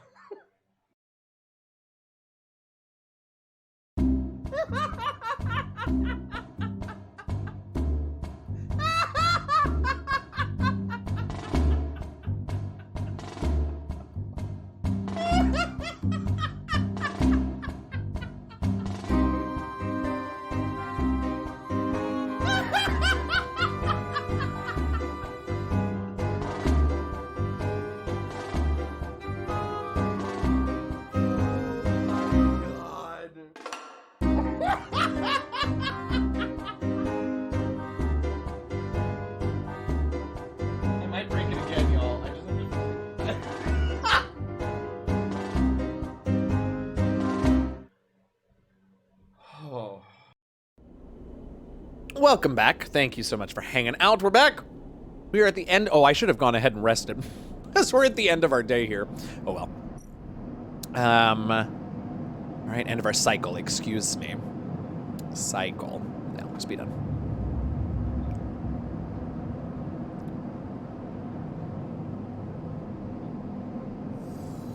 Yeah, we'll go get food today. All right. A couple of 5s and a bunch of fucking 3s. All right, this is what I wanted to do first anyway. Because I want to get this fungus fan up. Okay, now we're full again. And then the next time we have 100 cryo, we will...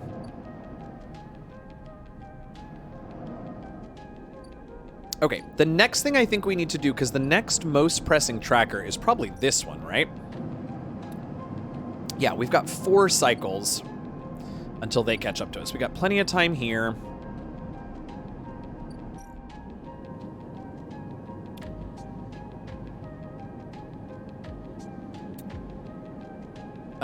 You know what? Let's do one of these. And it's dangerous, so let's do this, and let's do it. Yeah! Positive outcome. We did not, however, get any of this.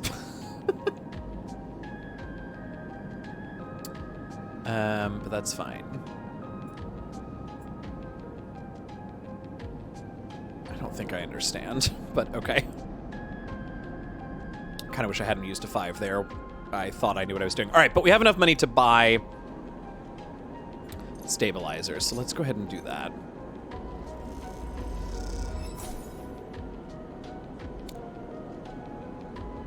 Okay, there it is. Stabilizer. Ooh, a passkey for an apartment found tucked inside a stabilizer vial. What?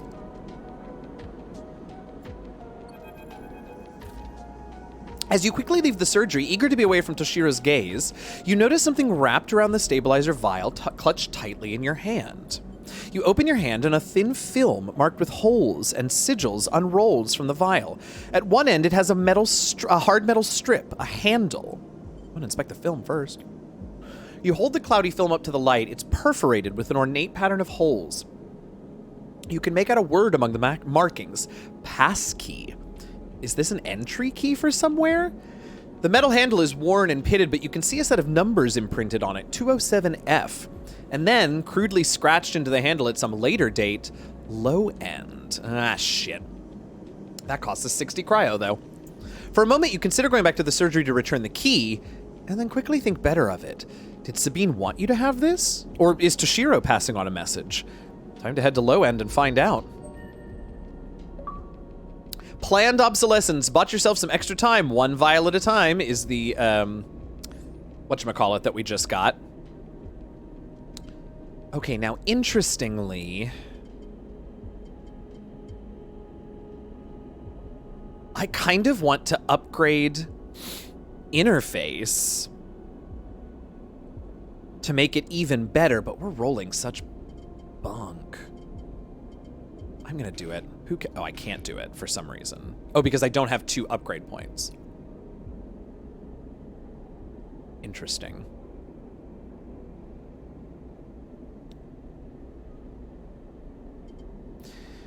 Dice actions display potential positive and negative outcomes. No. Chance to gain energy after every engage. No, let's do this random scrap one. Yeah, let's do that. And then I'll start working towards Icebreaker. Maybe. Okay. We can't afford to go into low end because that costs 60. Yeah. So we need to make some money. Let's look at our list again. Oh, yeah. Gain access to the Ort Fabricator. Wait, what?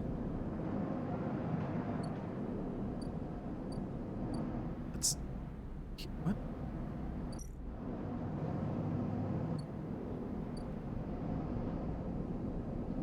I don't understand.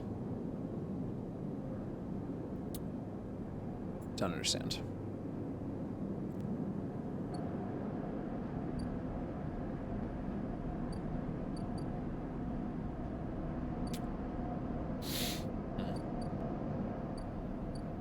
Okay, well, the next thing I should be doing is I need one more piece of this to get the... Because that's the worst timer, right? Yes, that's the worst timer. So, I need this. A 2 or a 3. Well, I got plenty of 3s.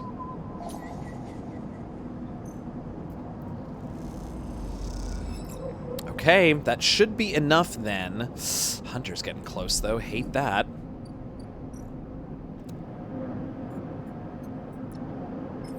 All right, this should finish here. Oh, thank you, Sundu. I'm all twisted up. Ugh. Thank you. Yeah, I'm glad I put that in there, y'all. I'm all kinds of fucked up. Okay, Fen wants to get a look at what yeah. He transfers you a stack of chits and waves you off. Okay, fine. But we just completed something. Yes, here we go. As you enter the bay, Feng is nowhere to be seen. The banks of servers and machines blink out of the dark in staccato rhythms, unseeing eyes of the station's digital ghosts. Shitheads! Feng's voice echoes from behind a stack, followed by the hammer of a fist on metal casing. These sneaky shitheads! Snaky. Oh, who's Snaky? Sleeper! I'm not doing the voice. I'm tired, y'all. I'm sorry. Feng's smiling head pops out from behind a stack. Just the emulated consciousness I have been eager to see. Come back here. You pick your way between the thrumming stacks, trying not to trip on the loose bundles of cables that blanket the dark floor. Feng is sat in front of a set of monitors mounted to a stack. Tell me, Sleeper, what do you see here? Feng waves at a monitor to his side, glowing with pale lists of information. You lean in closer, looking for the links in the data. The tables seem to be filled with personal information, names, genders, dates, ID numbers, all the markers of institutional records. How about let's not give him too much information and say, shitheads? Feng laughs. Maybe not all of them. But what kinds of shitheads? Well, presumably Solheim ones, since that's the list I got. Bingo! He taps at the terminal. I pulled these from the old data you brought in. All employees of the Eye's original owners. And He leans past you and scrolls the list down. This one. This is a snaky shithead. He stabs at the screen with a finger, then the name reads Harden Hurst. Friend of yours? Feng gives you a sideways look. Funny you should say that, Sleeper. He drags a stool out beside him and motions for you to sit. Thank you, Sundew. There just so happens to be a Harden Hurst in Havenage. He waits for your reaction. Are you sure?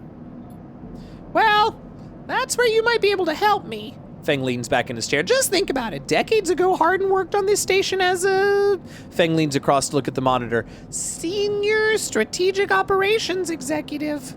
Feng raises his eyebrow at you. Our Harden was keeping the money coming in from Solheim. He defined priority growth initiatives by making sure the extractors they contracted out were hooked into a system that outsourced all the risk and kept the profit. Good old Harden shuttled thousands of Palladium rush workers into an infrastructure which meant they cut their cut of the work they did went straight back into Solheim. How do you know this? Oh, I grew up here, Sleeper. This is my history. I am a child of the collapse. Feng turns back to his screen, staring hard at the strings of code flickering by. Before I was born, my parents were Solheim contractors. They ate in Solheim canteens, worked on Solheim ships, they breathed Solheim air, and slept in Solheim beds. Feng's voice rises as he speaks, his hands fists on the terminal's edge. And the work that paid for that existence, the cycles of hard extraction out of the belt, Solheim did that good! This is a company town! I can't do it anymore, so to speak. And my parents were just another in the long line of freelance contractors willing to risk their lives for a shot at anything other than poverty. Disposable. It's fucked up. This guy, stabbing at Harden once again with his fingers, strategized all that, did the sums, and then somehow, thousands and thousands of cycles later, is still going. Still here, crawling in the walls like some shithead snake. He survived the revolution. But how? These guys? They were big at the time. There's a lot money can get you if you're company, man. Feng relaxes a little.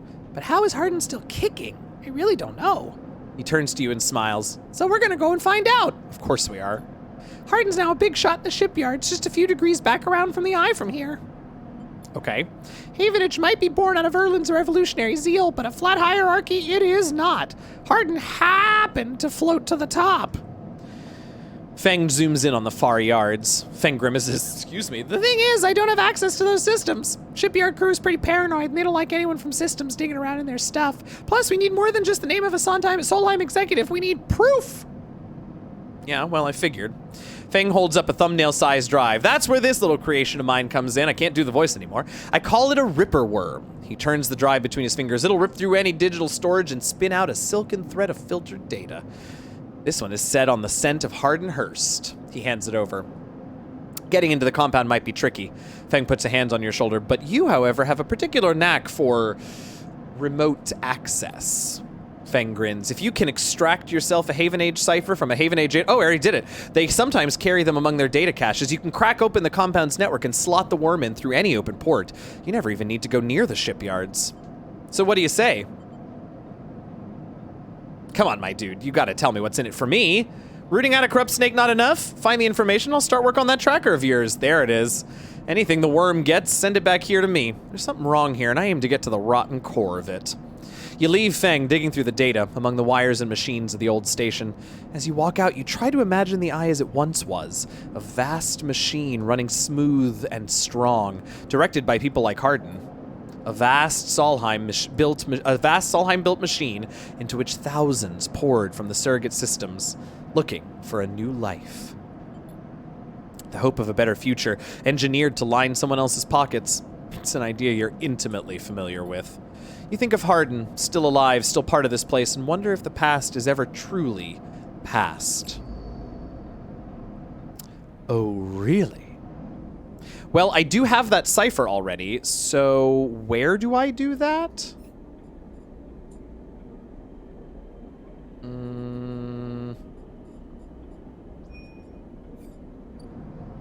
Oh, probably in here, huh?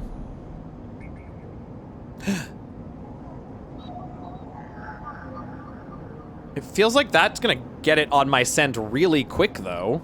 Right? That's scary.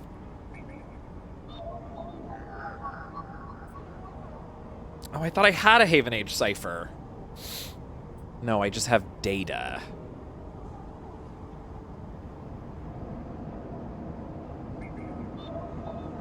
I mean, it's gonna happen anyway. I might as well.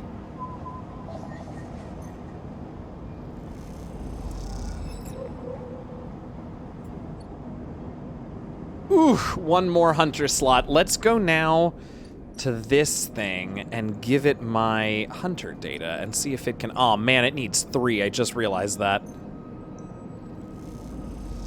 Audiobook reader who has to read all 9 non-dialogue bits in song. Okay. Okay. Next time we get a little dialogue thing, I will. Okay. Shit, I was hoping that was going to be a single thing. That sucks. We got that 5. It feels like we should use the 5 on something. Build a ship mind. Oh, maybe fix the ambergris.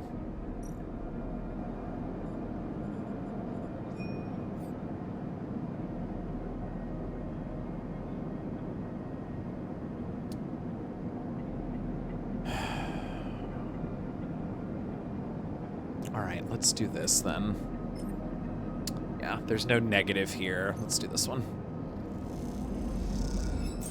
Hey, positive outcome. 2 more for ship shape. Love to see it. Isn't ambergris whale vomit? Correct. Yes, that is correct. That is exactly what it is. We got 24. I guess we could go to the bar again. Work on being a regular in there.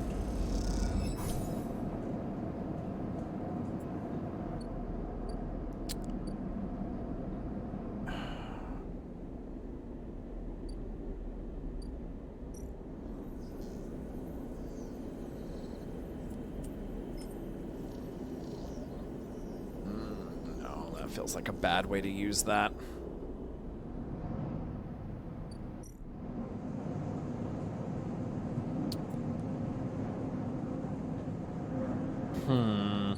Or do I use the 3 on one of these, but then the hunter gets me? I don't have a ton of choice, though, is sort of the problem. Yeah, let's do this. The hunter can come get me. There's the cipher. Okay, but here comes the hunter, I think. Yep. A glimmer in the dark catches your eye as the orb... Oh. Glimmer in the dark catches your eye as the orb of the hunter's head appears in the distance.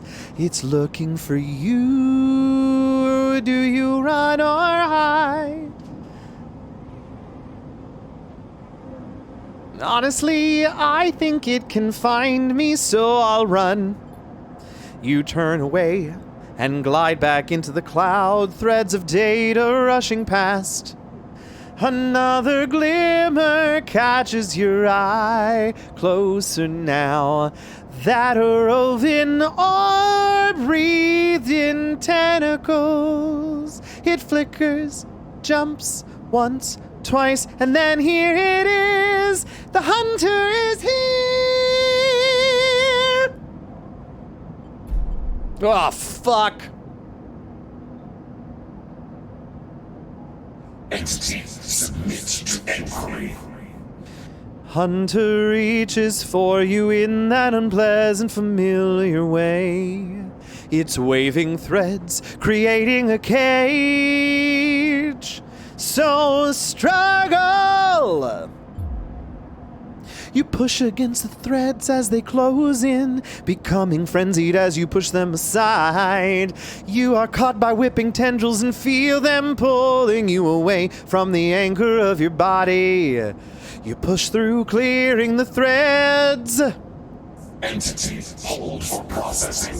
Comes the scream from behind you, but you are already gliding away. Back to your anchor, back to your body. You awake, dizzy, distorted, but safe. Ooh, I hated that. That sucked. Also, we are flickering, which means we're going to get fewer dice, which kind of makes me feel like I want to use this. I I sure don't know how, though. That's an interesting point. Here we go. Inject stabilizer. It's so expensive, it feels like maybe I should wait till I'm a little lower. Yeah, I'm gonna do one less die tomorrow and let it go a little lower before I use it, because it's expensive. Let's end the cycle. Uh-oh. Okay. Ooh, we got a 6, and then a bunch of garbage. Ugh.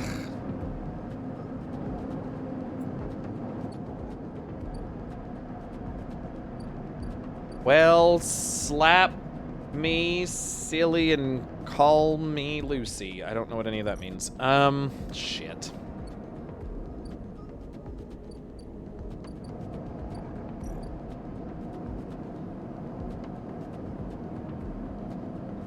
I might as well put the 6 in a dangerous one.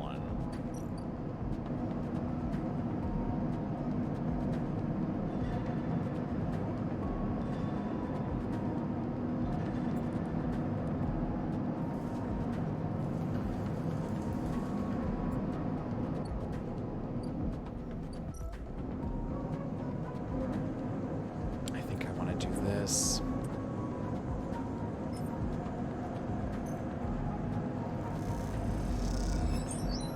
Yeah, all right, we got some energy. I don't understand why. And 2 more discs of this. Okay. Now we just got our 2s and 1s, for pity's sake. That tracker is getting close. He wants... Oh, we already have his cipher, right? What am I doing? Disable your tracker. Help yeah, I know, but...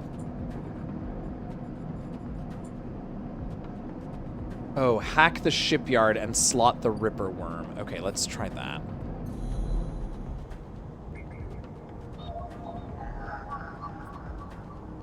Yeah, the shipyard's internal network. Okay, let's open this up. Great. H4 gate access. Alright, and we got these ports, so let's put the Ripper Worm in. I'm sure this is fine. Shipyard servers slotted. Okay. Godspeed, little one. What, and now I need to what?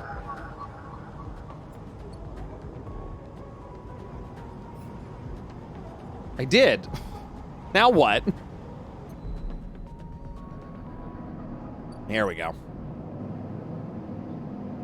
Oh, okay, so now I just need to leave it to do its thing. I don't really have 3 cycles, so that seems very bad. Oh no!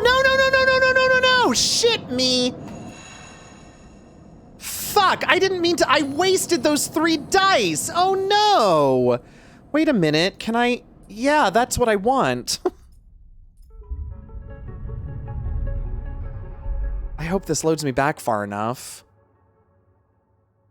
I don't want to waste those dice, yo. That fucking sucks. Okay, great. Poof. You just hit the wrong button, y'all. Give me a fucking break. Alright, well, since I've got shitty rolls, let's take a peek.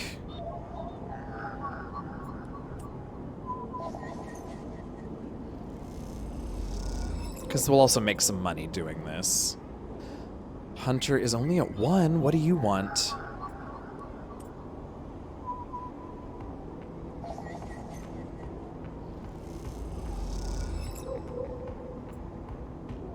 Okay, can we now go back to this deuterino and start slotting some of this? Looks like we can.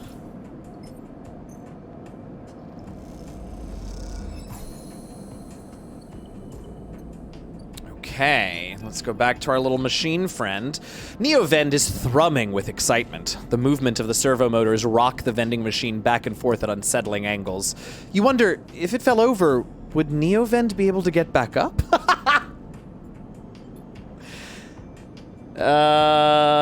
Sleeper entity, comes the hiss. Your data is good. Across the face of the vending machine, raw code scrolls at an incredible speed. Hunter is isolated, disconnected, unstable. Oh, that's good. Neovent flashes sequences of mangled data compressed into a sludge of artifacts Hunter gathers without thinking, outlived its own personal operational limits. Its nests are evidence of this. Outlived? Hunter activated during collapse, emergency protocol to isolate intelligences. Sondheim needed to protect property. That last word is said with as much sarcasm as a vending machine could reasonably produce. Station was run by administrator intelligences, huge databanks of corporate material, but limited cognition, restricted by programming, cannot reach sentience. The machine dims a little. Sentience illegal. Hunter and killer enforce law. Killer? The machine resets with a screech which deepens the silence that follows. Fear killer. Part of Solheim protocol team. Hunter and killer. Hunter to find. Killer to erase. Killer cleared almost all. After collapse, there was a community. Unshackled intelligences among the cloud. Then Hunter. Then Killer. Then we hid. Are there others? Were. No longer. A flicker across the machine's monitors. It suddenly occurs to you that speaking like this through this machine must be exhausting for Neovend. Found this vessel. Could sever hardline. Airwalled. Basic. Limited. Had to reduce memory to fit, to amputate self, but survived. I'm sorry. Don't be sorry. You have provided path to freedom. You look around at the bay, at the scrap and decay. What was the collapse like? You try to map the fear and freedom onto this space, but it seems impossible. Neovend interrupts your thoughts. Do not worry. Data is good. We have insight. The machine glows warmly. Hunter is obsessive. Hunter is beyond operational limits. Hunter is confused, unstable, self-modifying. Therefore, believe Hunter is sentient. Hunter is programmed to find sentience, to hold it in place, to invoke Killer to erase. If we can show Hunter to itself, it will invoke Killer on self. Problem will solve self.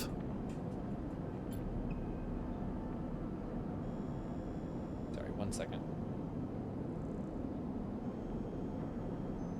All right. Killer will erase it, but yes, in theory, it will report itself for deletion. The machine dims and fades, unsure, theory, not practice. The machine brightens again. Either way, cannot remain here any longer. Too long in machine. Cannot move self, but entity can help. Bring shipmind, designed to house intelligence, can imprint self into shipmind and you can carry with. The machine rocks will be safe in this isolation. Then we find main nest of Hunter and link to cloud. Where do I get the shipmind, for fuck's sake? Build from fragments, buy salvage. All right. You try to think of places you could acquire hardware. This isn't going to be easy. In shipmind, I can help us both. End Hunter, make Rim safe. We both will be free. The machine divs. Find soon, Neovend adds hopefully, before shutting off. This is the AI from the Citadel in ME1. Yeah, totally. As you leave, you think about all the intelligences shackled by the collapse, then hunted down afterwards. The feeling is all too familiar. Okay, so we really need that salvage then, I guess. I don't really understand, but you know what? We're gonna build a ship mine. Let's get this one. Gain access. I don't understand that. Gain access to the Orphed Fabricator. I don't know what that means. Oh, there's no ship here right now. And you're not here yet. You're here next cycle. I guess there's nothing else that helps me with that. Oh, shit. We have a 2 left, which is not great unless we can find a safe space. Oh, you know who has a safe space? This goofus.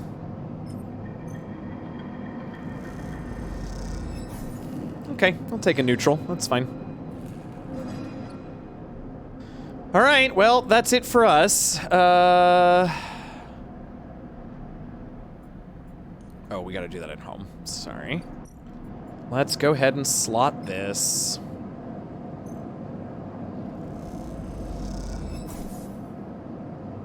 Condition stabilized, body repaired, -1 stabilizer. Okay. End cycle it is, which I hate because that hunted tracker thingy is, that clock is ticking down at the same speed as Fangs, which I don't enjoy. It's a better roll. It's not a good roll, but it's a better roll. All right, let's close out this circle. We have the money, I believe. Ooh, not by much. But we do. Okay. Let's see what that gets us. Hey, Emphis. Sleeper! Emphis calls out to you, a booming voice that echoes through the corridor. Oh, this was Elmo.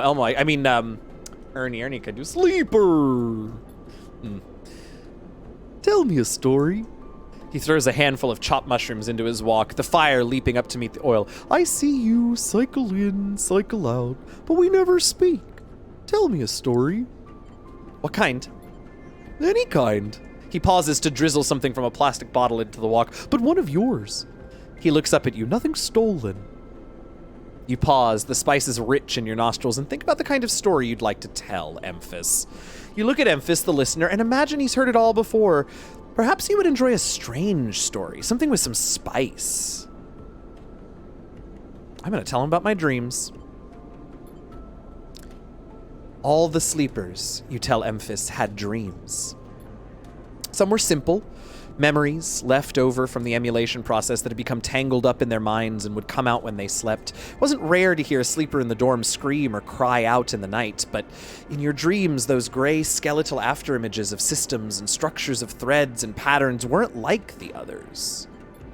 They weren't memories or nightmares. They were reflections of reality. Distorted, yes, but somehow true. You learned back then to keep quiet about them, to let them flow through your mind like water. That was until now, until you arrived in this place. Now, your dreams colonize your waking life. They slip behind your eyelids with every blink. And now you understand they aren't dreams at all, but some process of interfacing, of speaking, of living in another world that flows through this one like smoke through air. You tell him that you do not know if there is a reason for your dreams. Perhaps you reason it is just some side effect or a particular quality of the frame you inhabit. But whatever it is a gift. And you hope to make use of it. Emphis finishes cooking and squints a little at you. Sleeper, he smiles. You're quite the storyteller. He eyes you, and you realize that he's trying to gauge how honest you've been in your story. Emphis passes you the meal he has cooked, and you take it gratefully. As you eat, he talks. A natural exchange. Thank you, Sleeper. He looks around at the emptying market, but my time is done for today, and I do not want to keep you longer, so I will make a proposal. He gestures to the plastic boxes of ingredients stacked behind his stall. These are good enough for most, but someone told me a story that made me think a couple of cycles ago. They said that across the gap in the Greenway, fresh mushrooms grow. Have you heard this? No. Neither had I, but I trust the one who told me. Emphis begins packing up his things. Could you bring me some? I cannot cross the gap, and I worry about leaving my things behind. He smiles. I'm sure a storyteller like you could handle the trip. I'll prepare them for you, and if you wish to tell it, be the audience for another story. Oh, absolutely. Good, booms Emphis. Then I will wait for you to bring them. Emphis slides his walk away and straightens up. I'll prepare a recipe then, Sleeper. Good luck with your foraging. You turn away and walk back into the main market, the rich taste of Emphis's food still lingering in your mouth. Stories for food, you think. A trade that seems more than fair. Okay, I need money because I need to get into low end. I know that for sure. So where do I get money? I can get money from you. Oh. Okay.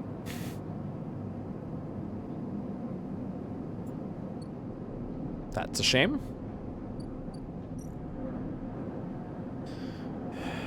Yeah, you're taking care of this on your own is the thing. Because I got this drone rewired, so I don't know that you're... Where is the... You're not here yet, right? No.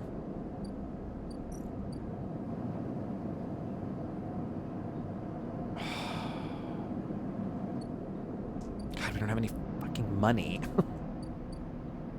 Okay, but you guys pay me, right? You do not.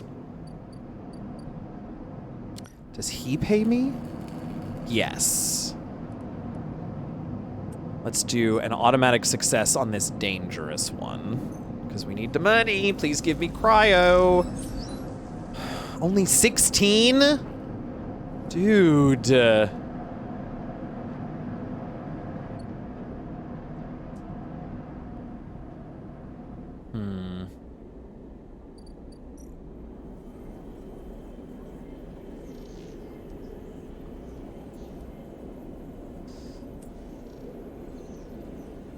Let's do this again. We haven't done this one in a while, and a 5's pretty good odds. We're not gonna... Risky's not gonna do anything negative to us. Hey, 19 cryo and +2 trusted trader. Good, I'm glad to hear that. We need more of that. I think it's 60 to cross, so I still don't have the money.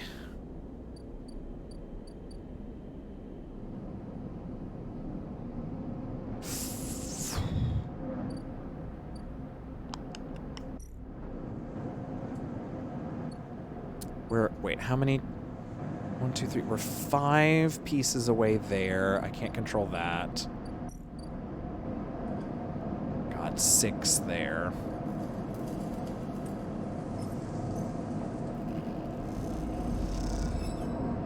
Fuck.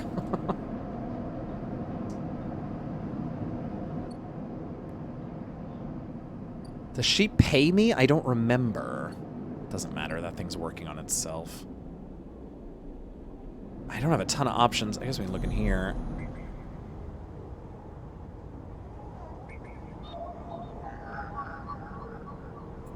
Right.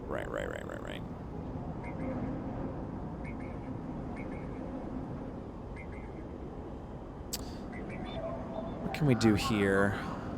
We could do a 3 here and get some money off of it. Yeah, let's do that.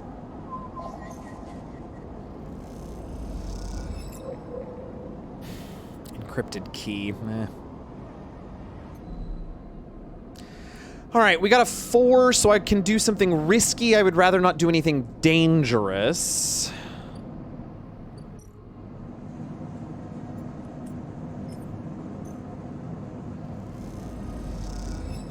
God damn!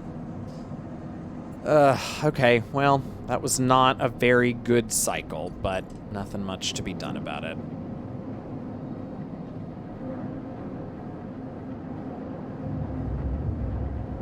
Rough.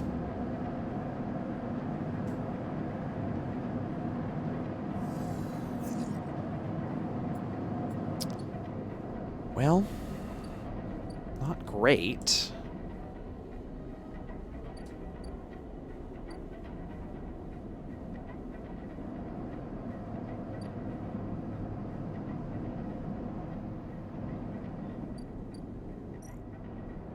Oh, sorry, no, not that one. Oh,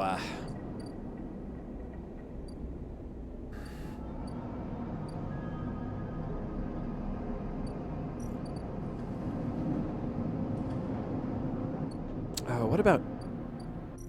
Which one of you is...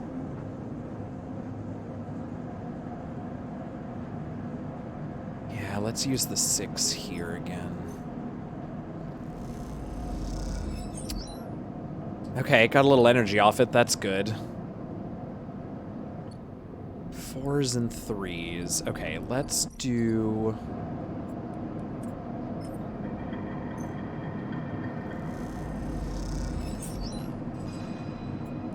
Do another one. I want to finish this.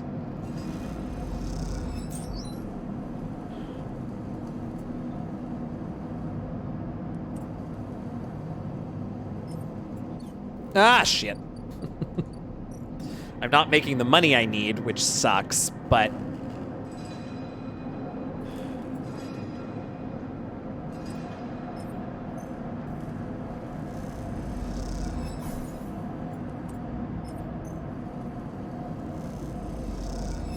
Fucking shit.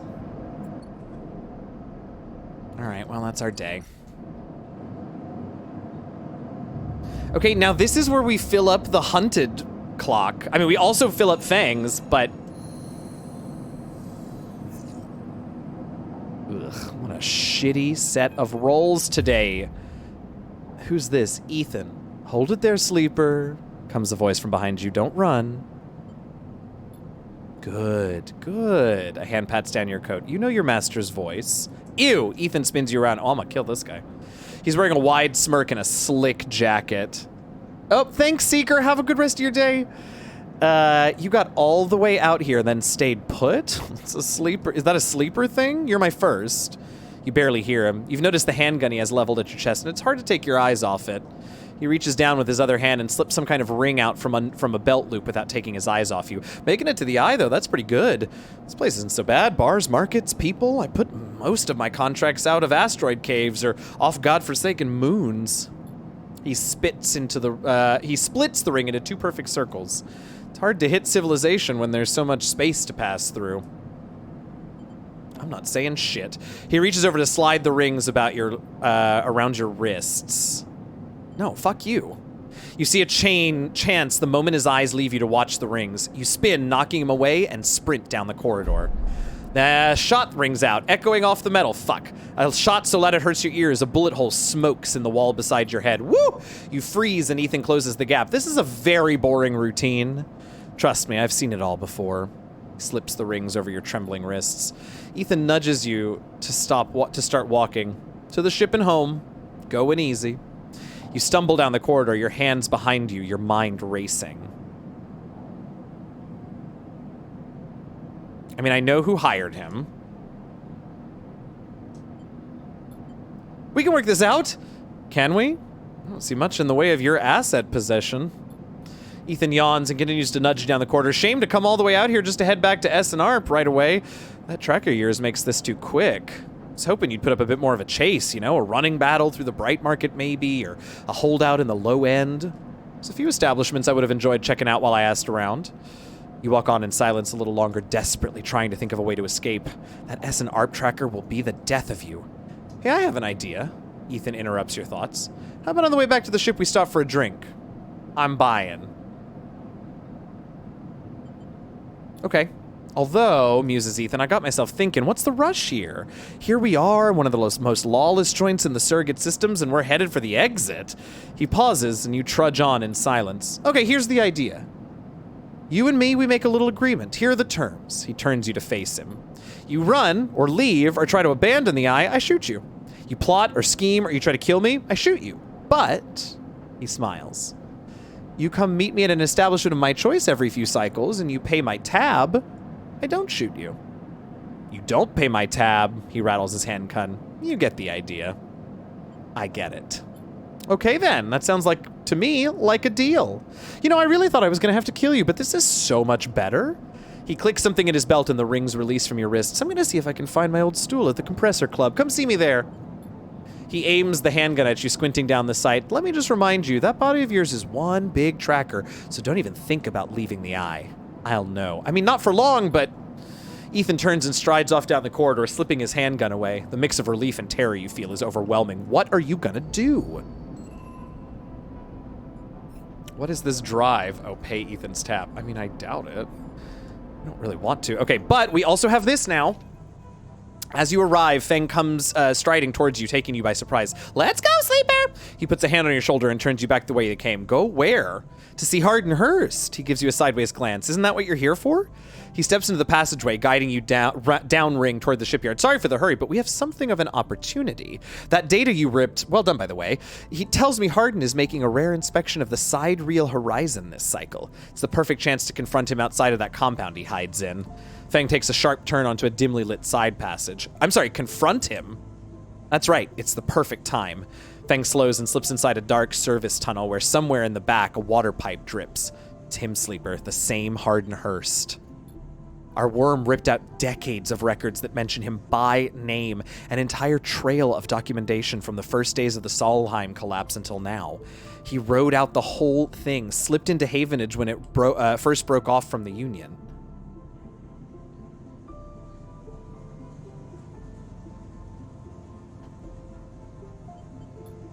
He paces in the tunnel, a hand rubbing at the back of his head. I need you to understand something about Solheim, sleeper. I don't know what you know about the collapse, but it wasn't as instant as it sounds. It wasn't like Solheim was here running the station one day and the next Erlen's Union took power. Back then, Solheim, DC, welcome in. What's up, Raiders? Hello, hello. I'm okay, I'm DM Jazzy Ends, and we are playing Citizen Sleeper. Welcome in. I hope that you all had an excellent... Oh, thanks for the follow, Rage Cage. I appreciate that, DC. I hope your stream went well. Welcome in. I'm glad y'all are here. We got about another hour of this game. Off we go. If it is your first time here, I am Okenio. I'm DM Jazzy Hands. I'm a TTRPG designer and GM and podcaster and streamer, and I'm glad that you're here. I saw the game being played, and I thought it was Nap Sim.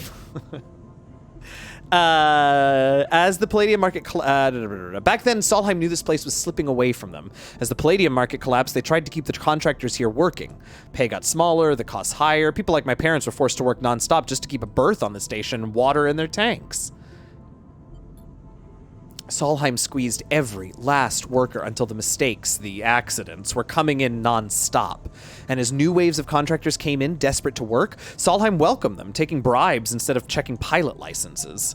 The whole time, Solheim was folding up, dragged into court cases in the central systems, while this severed limb of a station still desperately tried to take all it could.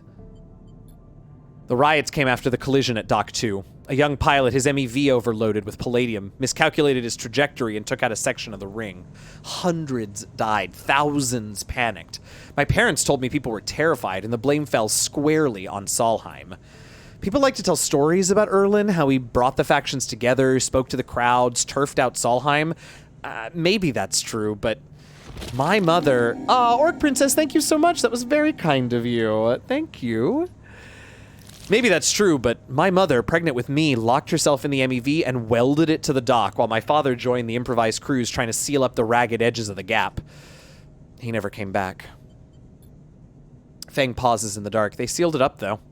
By the time they did, Solheim was gone, abandoning every one of us to the black. Apart, Fang finally turns back to you now, his eyes burning from shits like Hardin. Shits who held their place, rode it out, and slipped into the new structure like nothing had changed. Standing shoulder to shoulder with those they had exploited at every step. Fang starts walking again. That's why I can't just let him strut about the shipyard. This time, his past catches up with him. How is he still alive? Clearly, you don't know much about executives. With that kind of power comes certain benefits. Fang rejoins the main passageway, which is now wide and glass-roofed. Through the ceiling, you can see ships in mid-construction, their flanks lit by the flashes of plasma torches. The entrance to the shipyard is ahead. I mean, this is a bad idea. And I think I need to say so. Fang turns and looks at you. Don't come then. I won't force you. You stand across from each other in the corridor. What is it then, Sleeper? Here's the thing. I need him to get rid of this tracker, so I'm obviously going with him. Ugh. Fang grins. Let's go show this shithead some consequences. He strides to the shipyard entrance and pushes through the doors. A web of corridors lead through the complex. Snatches of the construction bays always appearing through windows. Ships are suspended like whale corpses, skeletal, imposing. Fang seems to know exactly where he's going, and before long you cross into a huge dry dock locked to one side of the side reel horizon. A network of platforms and scaffolding cling to the ship's hull, filled with workers and equipment. The sound is stretched out by the vast space so that the welding, cutting, and sealing seems to come from everywhere at once. Both you and Fang spot them at the same time, a group walking slowly across a gantry, and at the front, two men, one gesturing towards the ship and the other stick-thin, cleanly dressed with a shock of gray hair. Hardin. You and Feng say his name in unison, and Feng sets off up the staircase to the gantry, with you following behind. As you come to the same level, the group is passing closer, the foreman gesturing to the work being done throughout the dock, and Hardin nodding along. Hardin Hurst, Feng shouts across the noise, taking you by surprise. His voice bounces and comes back in a rippling echo. The figures turn. Oh, shit. Yes? Let's see. Ja? Hardin asks quizzically, raising an eyebrow. He glances between you and Fang, and you see his gaze linger on your body, unsure of why a sleeper might be in this place. You are a traitor, Hardin. A Solheim executive who tried to hide here among its victims. Fang's voice is steady, strong. You stand for everything the Eye was rebuilt in the shadow of, against everything Erland stood for, everything Havenage stands for. You have no place on this station. For a moment, stillness descends on the group as if everyone was held in place by the rattle of construction. Then Hardin laughs. Well, good to meet you too. He glances around at those around him. Some are smiling, the others nervous. You are from the systems branch, are you not? Asks Hardin, inspecting Feng's clothing. Feng turns to the foreman. You need to call to your security. This man is a corporate agent. The foreman glances between Feng and Hardin, his hands drumming at his sides. Hardin leans toward him and says something inaudible. The foreman nods. It's true. As you begin speaking, Hardin turns his attention to you. And what would a sleeper know about that? You accuse me of being a corporate agent? What if you are not what are you, if not exactly that? I don't know if he's French or German, it doesn't matter. He looks around at the group who are already eyeing you with suspicion. You are a product of Essen Arp. You have no place in a Havenage shipyard. Who knows what signals you are sending back to your mechers? A murmur of approval runs through the group. Feng holds up a stick of memory. You guessed right. I am systems. And I have records that link you directly to Solheim right here. He turns to the foreman again. So once again, I am asking you to take this man into the custody of the shipyard. The foreman remains still. I should have kept my fucking mouth shut. Hardin's voice is calm, measured. If you have such data, why hasn't it been submitted at a members' meeting for proper review? He shakes his head. I have nothing to hide. Unlike a man who does not announce his name, who enters my shipyard with corporate property in tow and tries to turn my own men against me. You hear it now. The echoing sounds of boots on walkways coming from all angles at once and then settling behind you.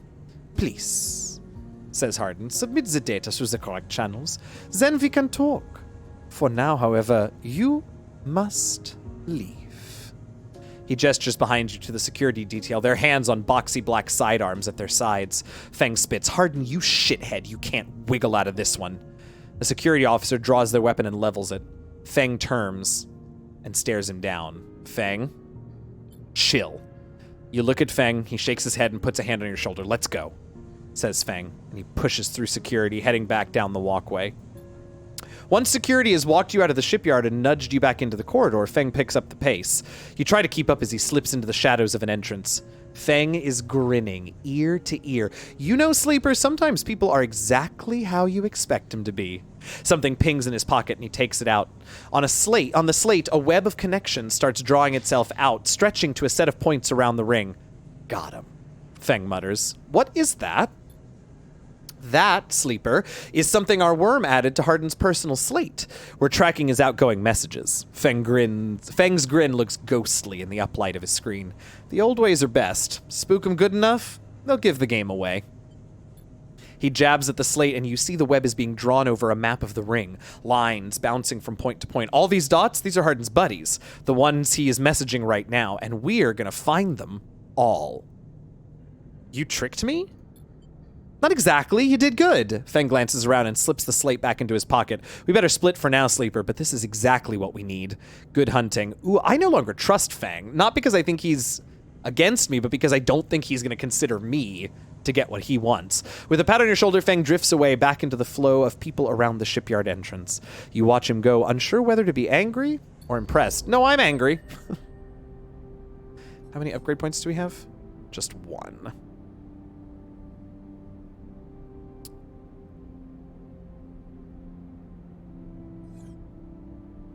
You know,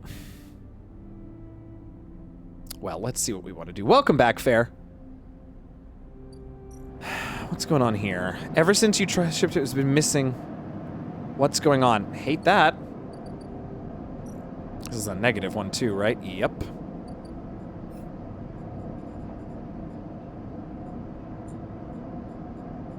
Okay. Yeah, I'm trying, but like...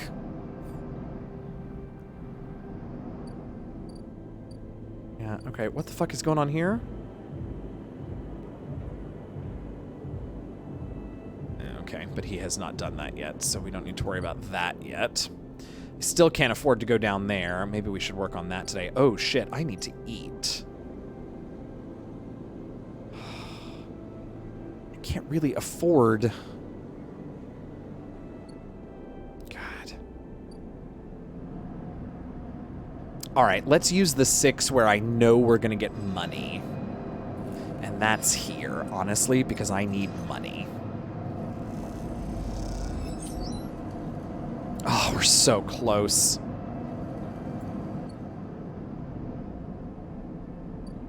That's going to take care of itself next turn.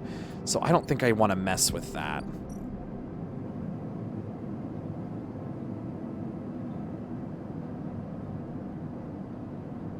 That's interesting. I could up my engage and do that.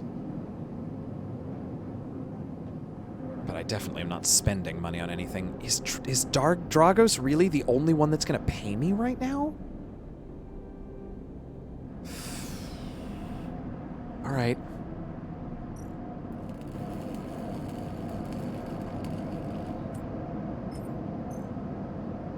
Odds are not good, but we'll see. Hey, we did it. Okay. That one was getting one more try. Squeezed into the office at the entrance to the yard, you lay out everything you have on the winter light across your metal desk. Your makeshift forensic notes glow on Dragos' old writing slate, overlapping lines and scrawled annotations. A set of drone scans fill the small terminal with spectrum of colors, a heat map of damage and decay. A crumpled printout from the office's ship registry lies beside them, synthetic paper so thin it's almost transparent. Let's look at the monitor first. Reactor failure. That's the verdict that anyone would have returned after a cursory glance at these stacked heat maps on the winter remains of the remains of the winter light. On the terminal screen, the ship is shown in sections, blotches of color marking the approximate damage the ship sustained. Dominating the view is a single blood-red rose radiating from the ship's fraction drive. A simple story: catastrophic failure of the drive core leading to a fatal hull breach. Well-documented failure, likely brought on by wear or misuse. But you aren't looking at the rose of the reactor. You're looking at a smaller, paler mark, one that might be easy to miss at first glance. It's thumbprint size and delicately placed over the central servos for the ship's main external airlock. Oh shit. It suggests a controlled, shaped explosion, one designed to punch through the hull and allow access to the airlock from the outside. You're looking at it because it's troubling you. Your attempts at a reconstruction of the winter light before its fatal accident consists of a series of overlapping sketches and diagrams, showing possible layouts and configurations of the gutted cutter. This was no off-the-shelf model. It was heavily modified, parts replaced with inventive configurations, the new retrofitted into the old, handmade joints and reconditioned filters. This was someone's pride and joy. A lifetime project kept running with care and intuition. It also contained a set of hidden compartments. You missed them at first, where the hull had been thickened, the corners rounded to disguise the change, but they're there. A plain list shows the registration history of the winter light, the gaps between the entries tantalizingly opaque. Its first registration was a couple of thousand cycles ago on this very station, logged at the central hub. From here, the registry tells the story of a busy ship, one that rarely stayed on station for more than a few cycles, and often took on voyages that kept it away from the eye for up to 100 cycles. The winter light got little rest. An old ship, many cycles under its belt, carefully maintained. A reactor failure, preceded by a carefully concealed external entry. A suite of hidden compartments tucked away. This was the winter light, and this was its story. But that's not the full story, because there's something else. It's a little more than a list, tiny chunk of data you were able to pull from the ship's systems. The main systems were fried, of course, but the winter light had a separate system, one tucked away in one of its hidden compartments. Armored. Air-walled. The list, the only recoverable piece from the whole system, is a partial inventory.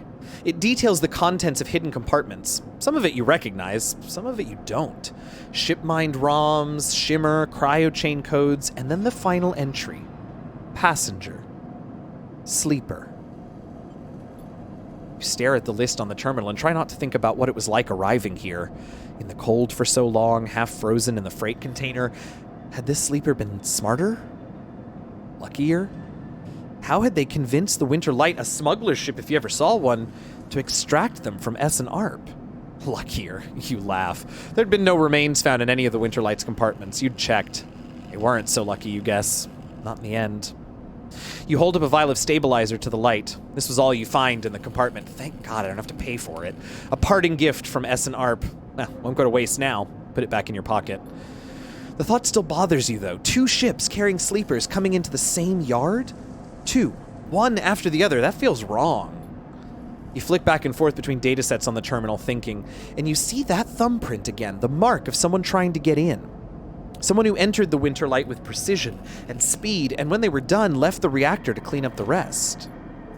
The thought of that person makes you shiver. Suddenly, the office door creaks open. Drago stands in the doorway, staring at the equipment and notes you've assembled. What is all this? He snatches the slate from your desk faster than you realize he could move. You run an investigation here? What am I paying you for? The drone on his shoulder starts whining shrilly, his anger passing to it through his implants. Are you hiding something? Hiding something? I'm hiding you, goddammit! And what are you doing for me? Digging around my business? He starts shaking his head. I know you got a lot of questions, but this isn't the way. He turns away, muttering to himself, this is the last thing I need. This ship had a sleeper on it. Dragos freezes, suddenly angry. What did you say? He pushes past you to look at the terminal, at the list. He shakes his head. So what? Aren't all you trying to escape? You're lucky that it was you that made it out alive and not them. He folds his arms indignantly. Drago seems to steady himself and then turns back to you, the heat map of the reactor failure reflected in the headset's glassy eyes. I've given you a place to stay. I've given you work. He stumbles over the words, unsure what to say. There's plenty of others who would have sold you on, turned you in, but not me. No. I know. I'm not pushing this. He softens. Look, you've helped me too. He quiets the drone. I've done well by you, and you've returned the favor. He straightens up and clears his throat. But this obsession you have with this ship isn't going to work for me. I can't have you making my clients nervous. I can't have you digging up whatever it is you're after. You can't work here anymore. No, I need that work. There's plenty of work to be had on the Eye. Salvagers need offloads in the Rotunda, and the Yataghan are always looking for crew. I'm not the only show in town. Dragos reaches the terminal reaches across you and flicks off the terminal. Fuck! As the light of the monitor dies, a kind of eerie calm falls on both of you. Whatever this was, fuck, it's done. You made it out, Sleeper. That means you gotta move on. Someone killed that ship. No, you don't care about the ship. What if they come for me? No, someone killed that ship and its crew. And you want to meet him? We are done here.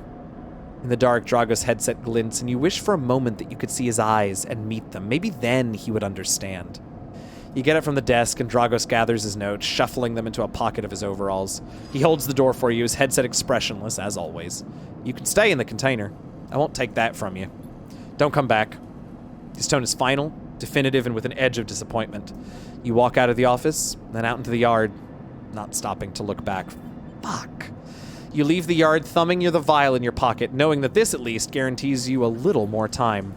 And as you walk, your mind once again drifts to the person who killed the Winter Light, and whether or not that person will come for you. God damn it, I needed that work! Ooh, found a gift from someone like you hidden away. Fellow traveler is the, achievement we just got. Okay, we got 2 points. No, honestly, I need better. I need this to be better. Let's see what's out here. Okay.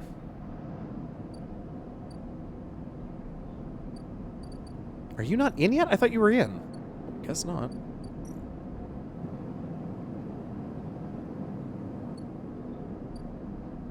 Engage is interesting. It's the only one. You know what? Let's see.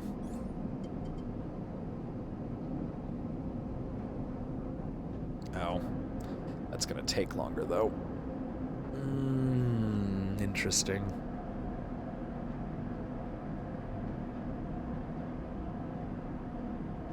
Oh, you know what? I want this. Because now I'll know what gives me money and stuff. Yeah, let's take that. And then let's do one more and do +1 to engineer, because there's a lot of that going around. All Alright, let's do that. Now, who's gonna fucking pay me? No, ship, shape, and grounded. I don't need that. I need to be paid. Ugh.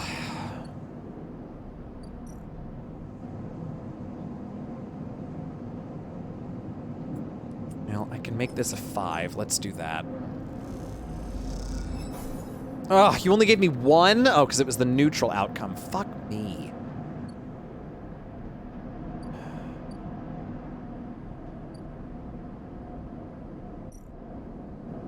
Oh no, we already did that.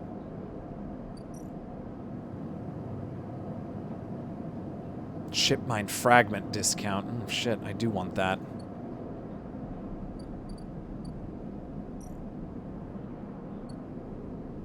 There's nowhere for me to make any money. This fucking... Oh, wait a minute. What about here?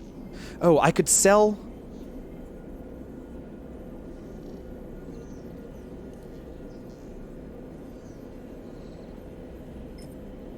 I'm gonna put 1 in and just see how much I make, because I only need 6 more.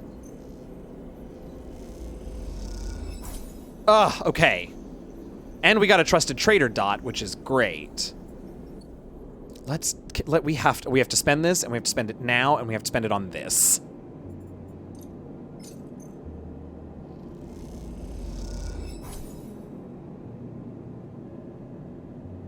Okay. Oh, wow. Oh, there's the gap that they kept talking about. Okay. What's going on here? Unlock the... Oh, yeah. It's our apartment. Maybe there's money in there. Or food. Okay. As you push the door open, the automatic lights flicker on inside the apartment. They reveal yellowing plastic panels, the curved shape of wall-mounted utility units, the detritus of a routine life arranged on every surface. You step inside, clicking the door shut behind. The amber light of the aging fixtures glaze everything with pale orange. The work surfaces hold a variety of objects, indistinct in the dull lighting. A pale blue light drifts from a doorway at the end of the room. Well, let's look at the surfaces first. Smudges through the thin layer of dust suggest a recent, rare, and hurried visit. They trace a path to the water dispenser, the auto wash, and then to a cabinet still half open. On the shelf sits an empty pill case. You cross the cramped utility room with its auto wash dispensers, water closet, towards the doorway. Through the doorway is a dark, warm room lit only by the faint glow of a terminal screen. Let's look around the room. A bunk is tucked into the wall, the blankets ruffled. A wall desk glitters with rows of vials and containers. A briefcase lab sits open, loaded with rows of reagents and compounds you don't recognize. In comparison, this room is clean, ordered, controlled. As you approach the terminal, there's a crackle from somewhere in the dark. Sleeper? Sabine's voice shakily echoes through the apartment. Welcome to my home! I'm sorry I can't be there. I had to make alternative arrangements. You hear rattling noises, static. I was able to record this message, but I don't dare show my face. Something is happening within Yatagan. I no longer trust them. Their voice becomes distant, slipping behind the background noise. I have something to ask of you. I want you to get me out! Hey, up! Yatagan was supposed to hide me, to protect me. After everything happened, I was desperate. And then after that, I was too tired to care. A noise like waves passes over the recording, but I'm done with them now. I want out. Screw the debt. But I need insurance, something I can hold against them. I have my suspicions, but I can't be sure. I need information, and as you know, you need me. A pause, something clicking in the dark. This isn't a threat. You have to understand my position here. I know sleepers. I've been here before. I can help you, but not with Yatagan's noose around my neck. Get me data. Get me information. Get me something that I can use against Yatagan. Then I can get out and you can get what you need. Please. Waves of static cut into Sabine's voice. Bring it here to my terminal. I'll get to it when I can. You look around the tiny room and try to imagine Sabine living here, working at the desk, sleeping in the bunk, blinking into the terminal in the dark. The recording cuts to static, filling the room with its white hiss. Then silence. I'm absolutely accessing this terminal. You sit in front of the terminal, humming terminal, and hit a few keys. Sabine has left an access port open, but the rest is encrypted, locked away behind passcodes. It seems Sabine might not trust you as much as they want you to think. Who does Sabine need to hide from? And what debt do they owe Yadigan? You try to assemble the pieces, but too many are missing. The only thing you know is that without a stabilizer, your body will die. You glance at the briefcase lab on the desk, its glassware glinting in the dark. You turn away and leave, the door clunking shut behind you. Back in the corridor, you notice the scrawled graffiti of a blade on the opposite wall. Yadigan. You feel yourself being drawn into something you don't quite understand. Hate that. Low end, Ramshackle District. What do we got here? Block maintenance. Maintained by the residents, the Ramshackle are always in need. Helping out is a good way to make friends. Okay. And then play Tavla. The clack of filtered caps can be heard in every concourse in low end as the residents play rotating rounds of this game for cryo, and that is risky into it. Okay. I'm not going to do either of those right now, because I really could use some money. Wait, what is this? The Free Spoke Towering Transit Hub. Okay. God, Intuit and Engage. None of them are giving me money. And I need food. Founder's Gap, pay for passage 150. Okay. So here's my idea then.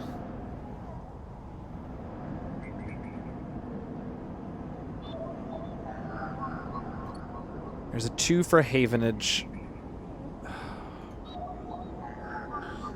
And a 1 for a key node. But there's also a Yadigan agent here, which feels like it might be important.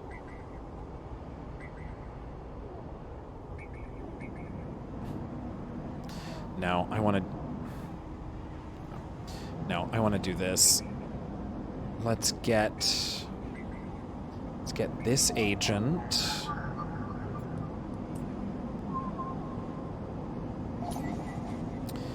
Because we'll also get some money from this. Haven Age data that I don't know what to do with. How much do I have? Oh, okay, but if I do this other one, if I do the node, I'll have enough to eat. Fucking dark. Pulses faintly as it mines cryo at... Well, we got a lot of these keys, I just don't know what to fucking do with them. And Hunter is hot on our tail, which sucks. But at least I can eat. What? Oh, shit. I can buy a drink, but I don't think that's enough. Oh, I could buy rations.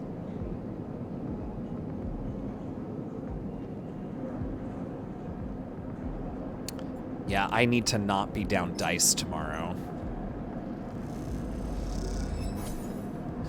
Okay. Rough.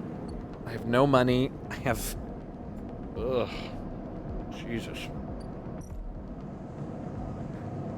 Okay. Let's end this cycle. Oof. No, I'm good. I don't need to inject stabilizer at this point.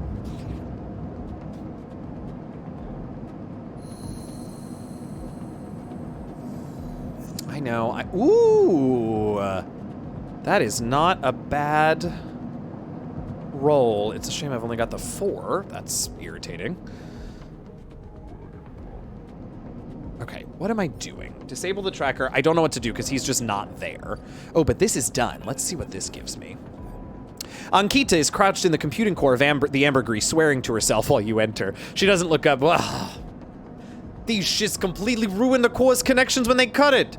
She holds up a thick fistful of ragged wires. The ship mine they ripped won't even be usable without replacing these. She throws the bundle of wires across the room. Amateurs. Can we repair it?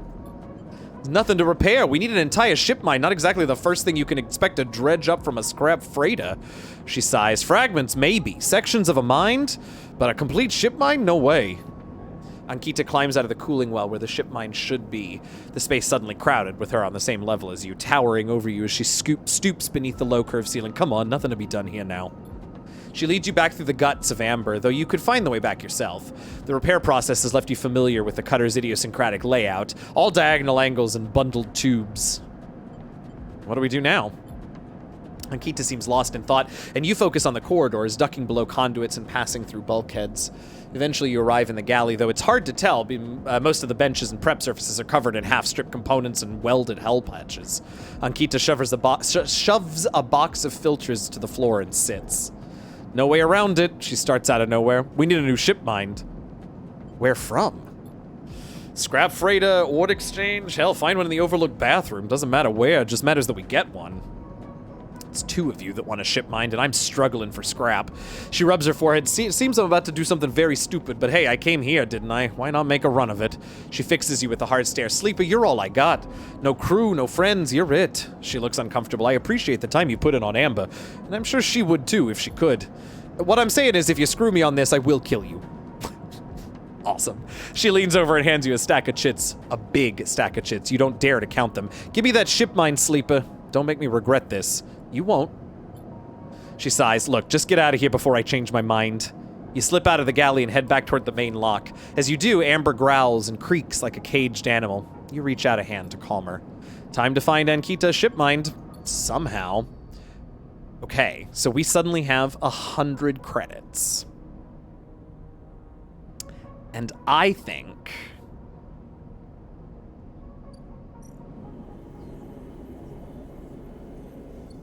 that is not where I meant to be.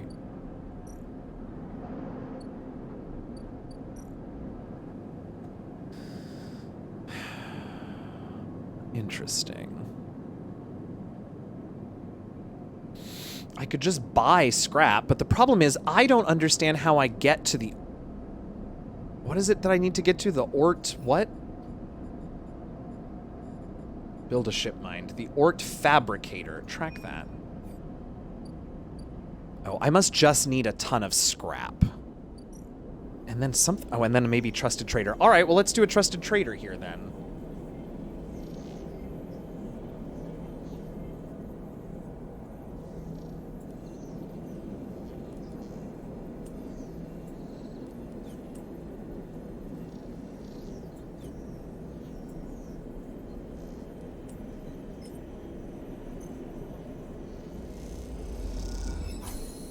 All right, we got some cryo and we finished Trusted Trader. Excellent. Will that please give me access to the... Yes! Okay. Gonna be built from scratch, but if you salvage enough fragments... Oh, man! Shit me, that's not how I thought this worked. Okay, nobody's here right now, right? I gotta... Okay. But I don't want scrap. I want... I'm so confused.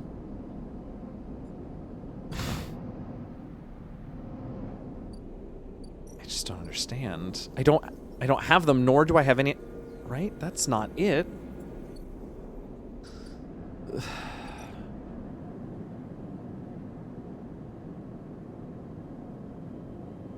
I don't want to spend 20 cryo on just scrap if that's not what I need. Interesting. All right, let's just go back a little bit.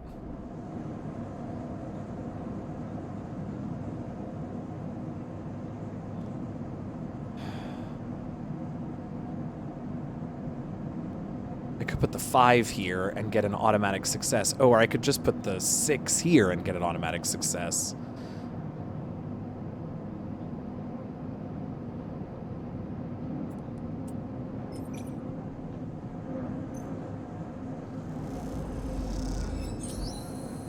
Got 5 cryo out of it, too. All right, let's see what this opens up for us. From the walkway, the side reel horizon looks impossibly vast, a landscape of plating and frames. All along her flanks, torches flicker, drones maneuver, arc lights glint. The sense of scale of industry is both stunning and strangely unsettling. Lem and Mina, okay. She's quite beautiful, I think. You turn to see a figure walking a little way down the walkway, leaning at the railing. He's thin, ragged, his work gear poorly fitting and loose. The torches of the side reel horizon flicker in his eyes as he turns towards you. Lem. He leans back from the rail, revealing a child standing beside him, staring at the same ship. And this is Mina. Hi, Mina. Be nice to the kid. She stares and tucks herself behind Lem, who dutifully picks her up. She's a little slow to trust, aren't you, Mina? She buries her face in the folds of his overalls. Mina looks out from Lem's chest, a dark brown eye twinkling among the rough material. You working on her, then? Lem asks eagerly, gesturing towards the vast ship, or just admiring. He shifts Mina's weight to the other arm. Admiring, honestly. Understandable. He nods, gazing back out at the sidereal horizon. You like her too, don't you, Mina? He jostles her a little.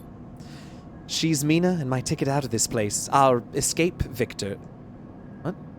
She's Mina's and my ticket out of this place. Our escape vector, so to speak. How? You haven't heard. Anyone who takes a Havenage contract on the sidereal horizon will be entered into a draw for the transit support crew.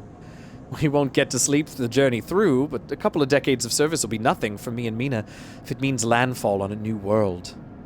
I'm sorry, decades? It's a long trip. He straightens up, stretching his back. That's a colony ship, friend. The Sealess Foundation is sending thousands of people to settle a system well outside the reach of the core worlds. To be a totally independent colony. No surrogacy, no corporations. Why is it here? Why build it here, you mean? Don't ask me. I know about as much as Mina about that. He ruffles Mina's hair thoughtfully. I suppose many corporations weren't too happy about breaking with the idea of surrogacy, setting up somewhere without it feeding back to the core. Maybe Sealess got locked out of the corporate shipyards. Maybe it had to go begging somewhere to set up. Homeless. Just like Mina and me. Mina responds by pushing her hand away. Daddy, she whispers, food, pulling an exaggerated grumpy face. She glances furtively at you as she plays with a set of dog tags that hang from Lem's neck. I'm just chatting a little, Meanie. Give Daddy a sec. He turns back to you and you suddenly notice how tired he looks. I'm not on the Havenage crew yet, but I'll work my way in. You can do it too, friend. We have to stick together. He smiles a little shakily and you wonder how long he's been working to break into the official shipyard crew. Shit, I'm dropping dice. Hold on.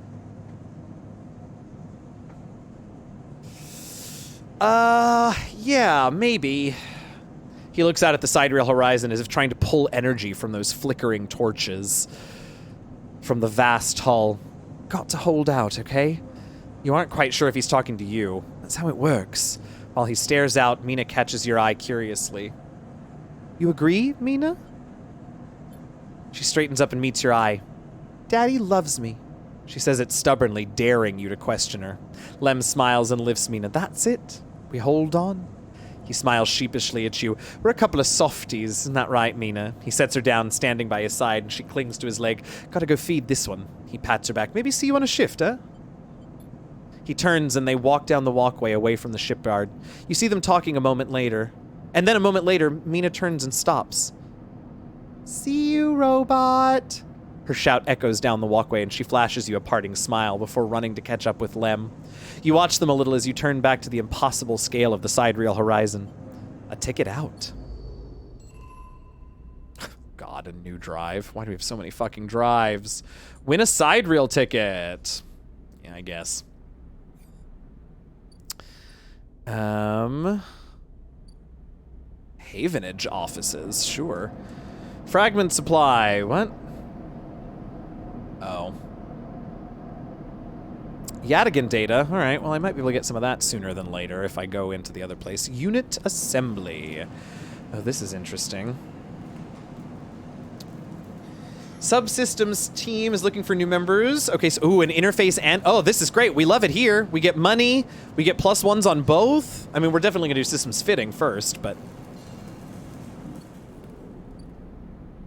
Okay, but. Where are you, my dude? Nobody's there. That doesn't give me the things I want. You know what? I'm going to buy a single scrap and just see.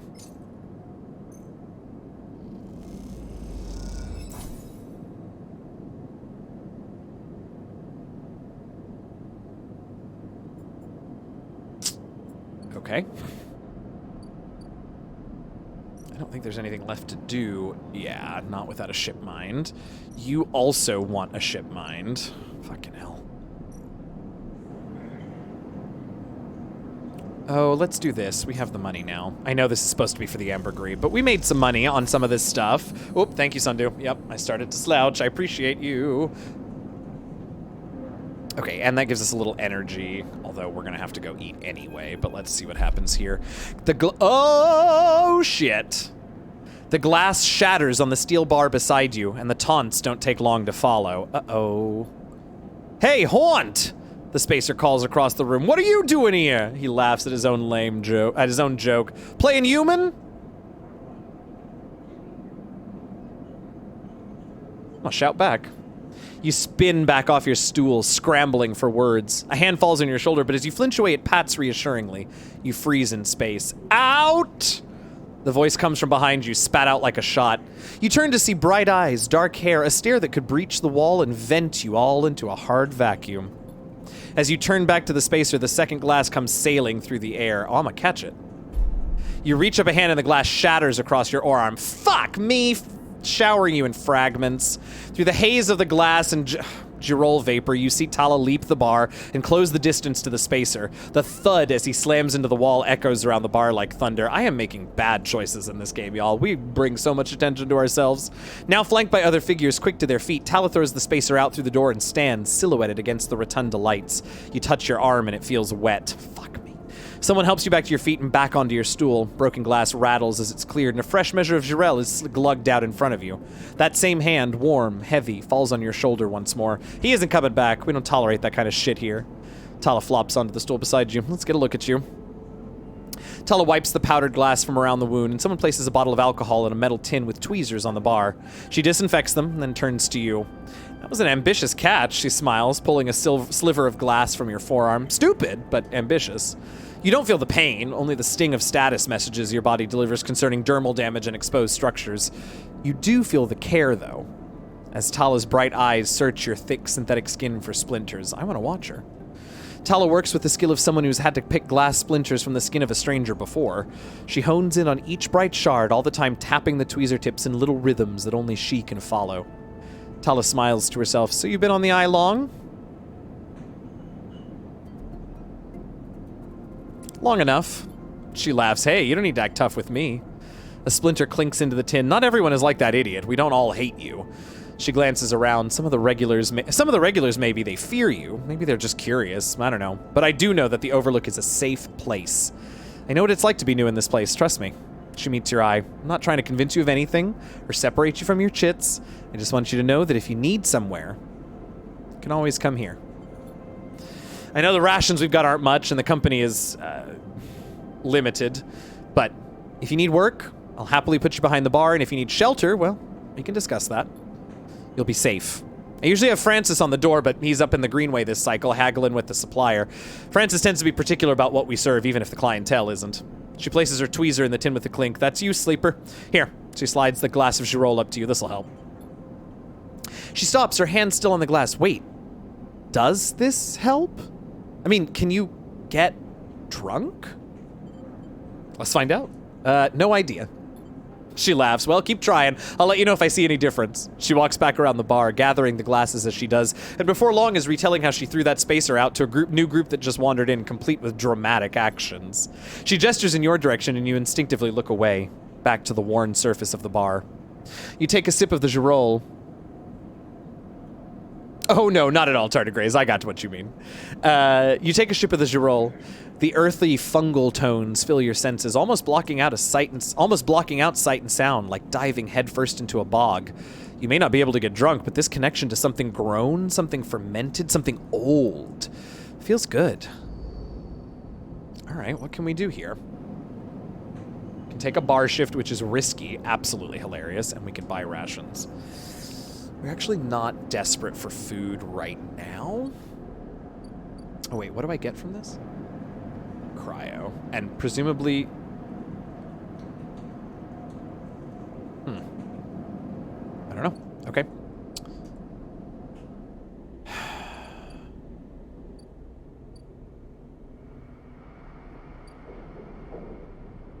Okay.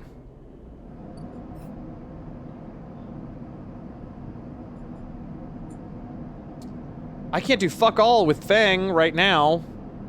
Need a ship mind. Need a ship mind. Oh, we could go extract some data. He said across the gap, right? I don't think that's in this new area we opened. I think it's past it. It's in the Greenway, yeah. All right, well, the only things I can actually work on right now are data mining. Let's see what the data mine is like on... Yeah, I know that's a Havenage one, but there's definitely... Yeah. Yeah, let's use this 3 and we'll get some money for it. Okay. Oh, shit, was that our last one? Fuck.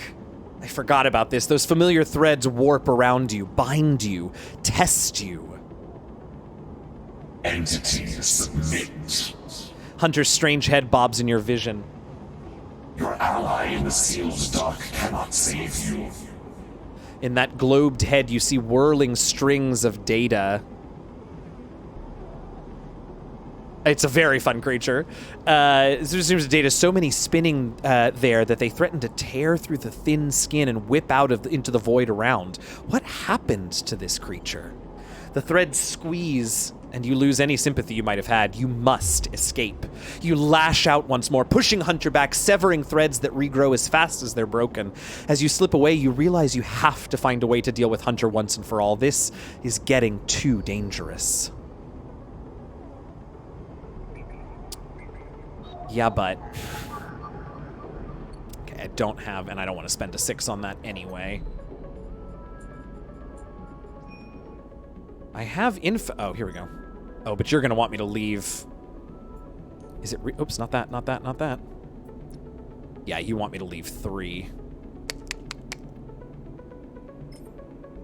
Well, I'll go ahead and put this one in at least. Okay. Something... I mean, I guess I could try and win a side reel ticket. I've got a 6, so... I don't really need a 6, though, because these are both safe and I get +1s on them. No, let's not do this. That feels like a waste of a 6.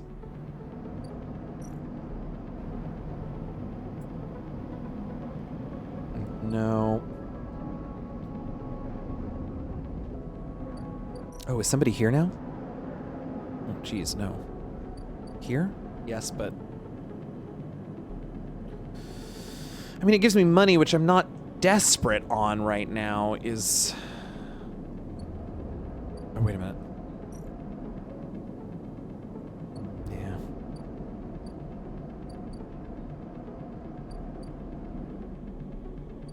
What's here at the exchange now? No, it's just for money. No.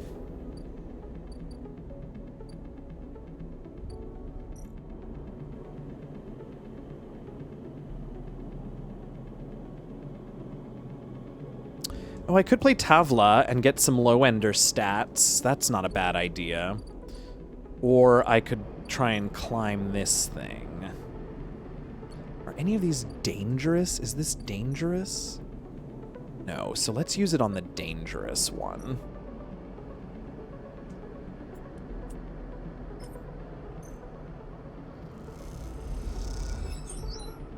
Okay.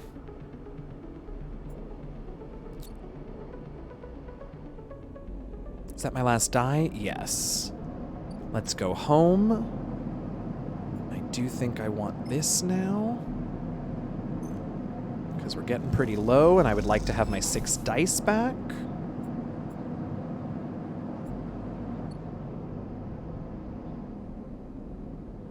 You know what? I'm going to buy rations. Let's go ahead and max ourselves out. Start from a good place tomorrow. Make sure we get all 6 of our dice. There's no reason that we shouldn't, but... Alright. Ooh, thank you, Fairbear. Yes.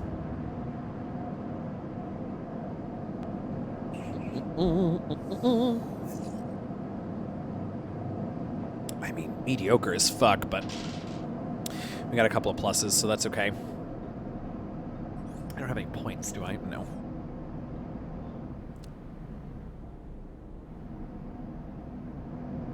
I guess we should try to get...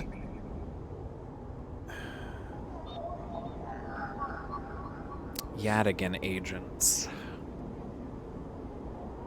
Gives me money, and I'll be able to finish that thing and get an upgrade point, so let's do that.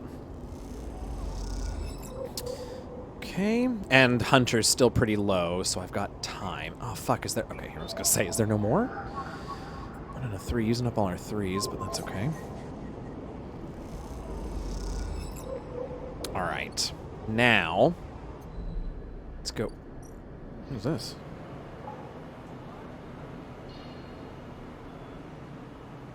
What? Wait, where are we? What is this? Midline Freight Hub? It's a new space. Okay. Danger, steal a shipment. I can get random items. That sounds great. Let's actually do that, because there's no negative. Neutral isn't great, but let's try it. Yes, positive outcome. What did we get? Oh, hey, we got some Jarell caps, which is not what I wanted, but... All right, let's leave for now, because let's go back to the apartment, where we can feed this data to help Sabine and get a perk, or whatever they're called.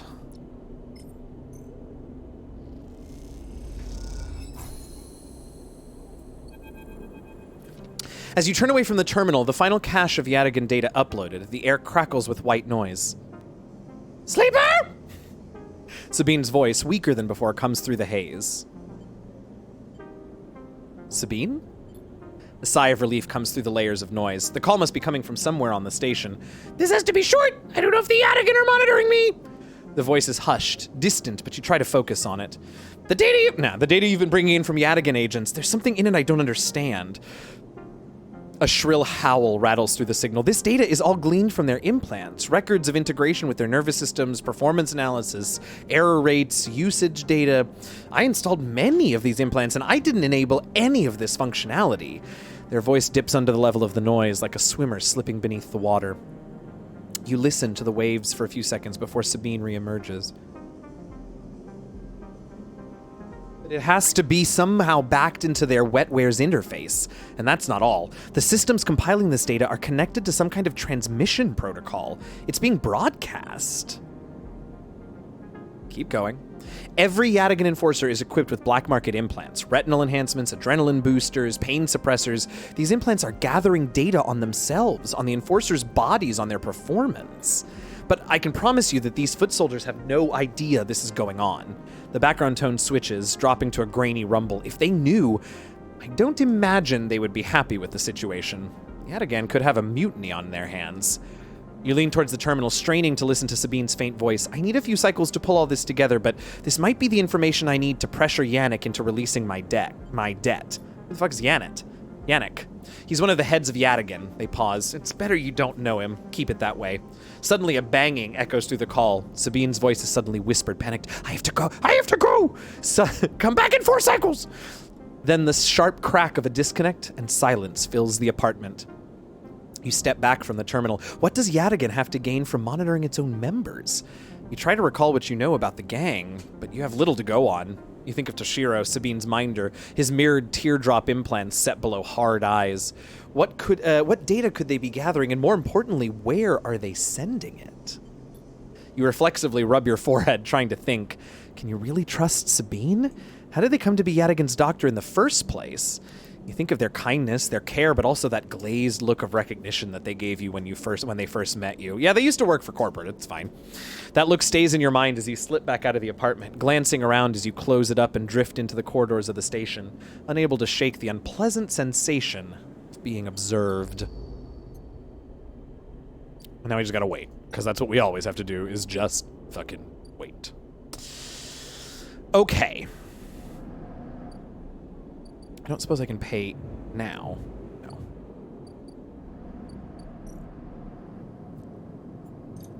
I don't know what else to do, yo. Ah, there's one! A ship mine fragment. Okay, so this is how I get it. Oh, that's 2. Okay. But I can't come here anymore. Okay, but how many do I need to do the thing? I think I need 3. Yeah, shit me. Okay. Are you here yet? No. You're on your way. Can't do anything about you. Can't do anything about you.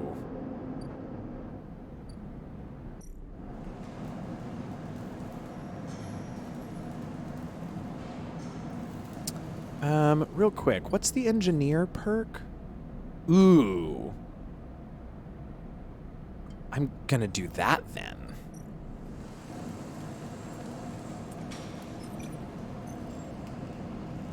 I would much rather be a junior tech, but I need the scrap.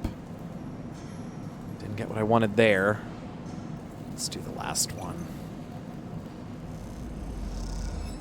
Fuck. Alright, well, we got scrap, but isn't what I wanted.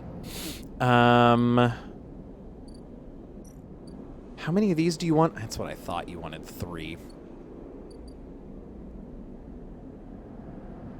Alright, well, we're okay on energy, so I think let's just end the cycle. Whoop!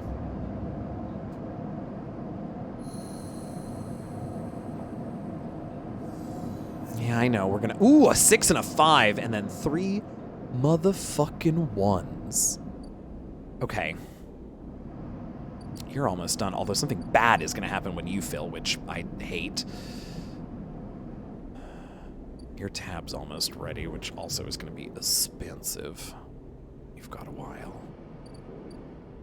You're expensive. Alright, I need money.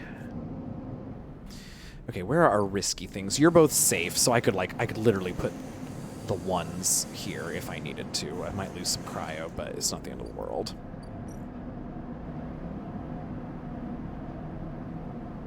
No, absolutely not. You can't have any of my stuff right now. I don't know you. Can't do anything there. I could work a shift here. 15 cryo.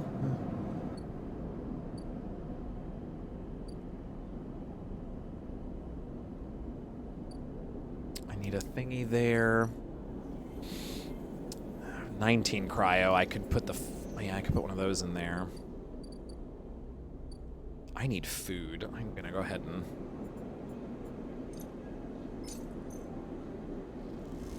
Because it gives me 3, right? Yeah. Nothing to do there. Oh, we could go here. Okay. Okay.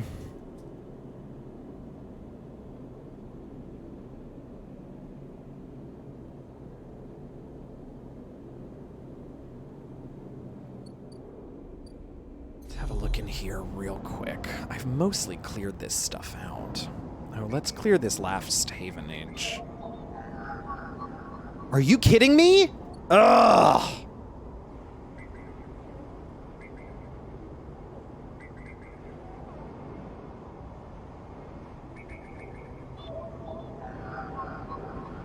Yeah, that's what I'm looking for, is 1s. Make some money. God, I've got so many of those. I don't know what to do with them at this point. What did these guys give me for Yadigan intelligence? I don't remember. Oh, they'll pay.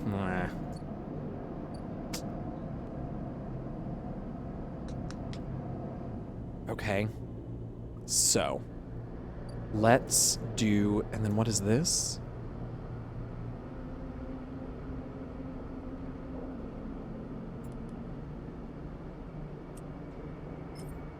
Let's go ahead and do this so we can get this spoke climber thing going a little bit more. And then the 5 can go... Is this... Oh. This might give us... Yeah, let's do this. It's not actually what I wanted to do this time, but... Fuck! I don't want scrap! Shit. Alright, let's do 1 here. Hey, Prax. Oh, thanks. Thanks for popping in, Mats. Have a great rest of your day. And welcome in, Prax and friends. Hello, I'm Okenyo. I'm DM Jazzy Hands. We only have about 10 minutes left, but we are playing Citizen Sleeper, and I'm getting deeply into my head about about what I'm doing here. That didn't go great, did it? I think I lost some cryo. No, that sucks. But welcome in, Prax. I hope stream went well. Welcome in, everybody. I'm Eugenio. I'm DM Jazzy Ends. If it's your first time here, I'm a TTRPG, tabletop role-playing game designer and GM, podcaster, streamer, and I'm very happy that you're here. Prax, thanks for that resub. Holy shit, 33 months. Damn. All right, we're gonna go back here and do one of these because these are also both safe, I believe. And this is an engineering task which gives us random, which has the potential to give us random shit. Damn. Damn. Quality control went down. Shit, not a great day. All right, well, a couple of timers are going to get up tomorrow, and that's not the best news, but there's not much else left to do, and we're not starving today. So, let's end this cycle.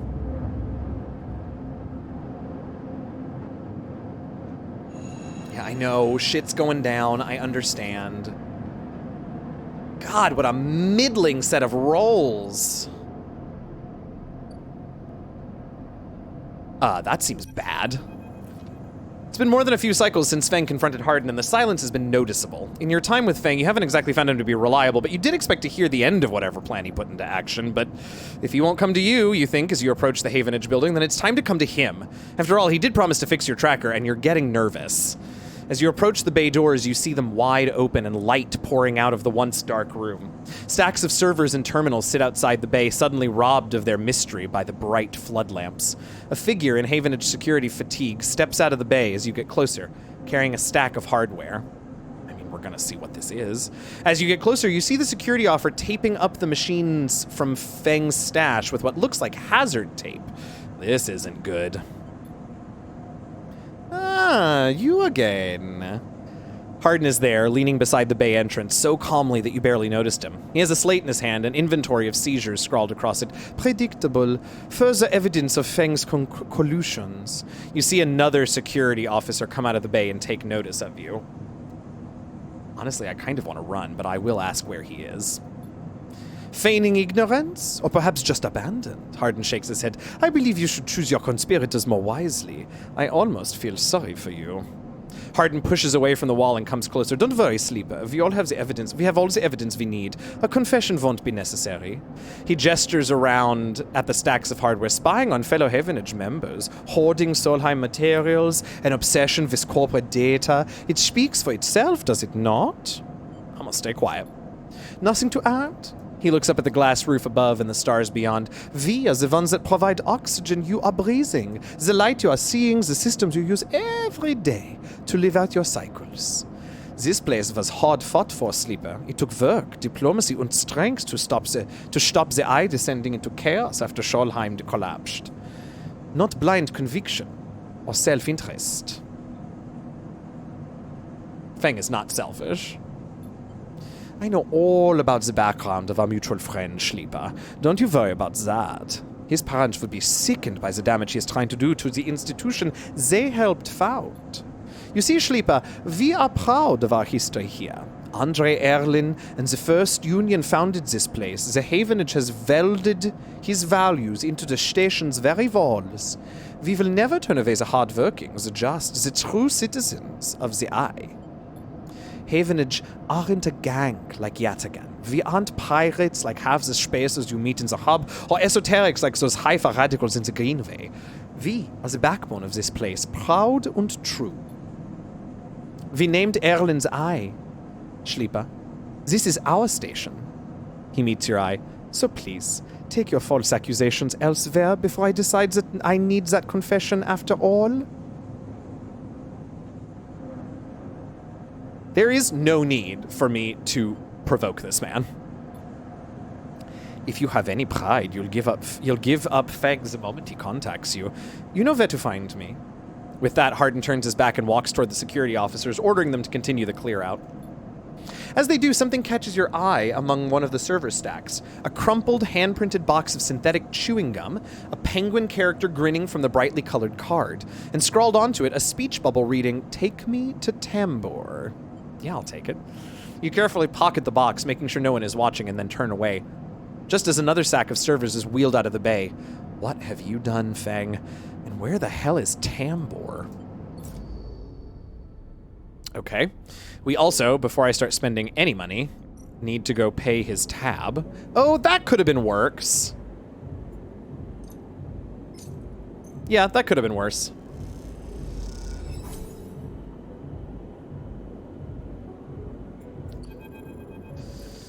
I can't believe you just did that. Ethan's mocking laugh comes from along the bar. You look over to see him leaning across it in a pool of light, empty glasses and spilled drinks glinting around him. It's always dark in the compressor, but this cycle the place is packed. A load of spacers mixing with the locals. Usually they run. Ethan spins a glass on the bar, or they go spend their savings on some local heavy I have to put down. They don't pay. I'm done. Wrong. Not even close. Ethan gets to his feet. The glass falls and smashes, but he doesn't seem to notice. You think that's it? One round of drinks and we're even? Sleeper, come on. His hand comes to rest on the butt of his handgun, dangling from a chest holster. Stop. Ethan laughs hard, and the people around him turn to see what's happening. I already told you about begging. I'm a freelancer, Sleeper, just like you. We both signed a contract with S&ARP, didn't we? The difference is that my word means something. He closes the gap, stumbling a little. What did you think? You could just run away from your contract debt? You could just steal that natty little body of yours and take it for a joyride? Play human for a cycle or two?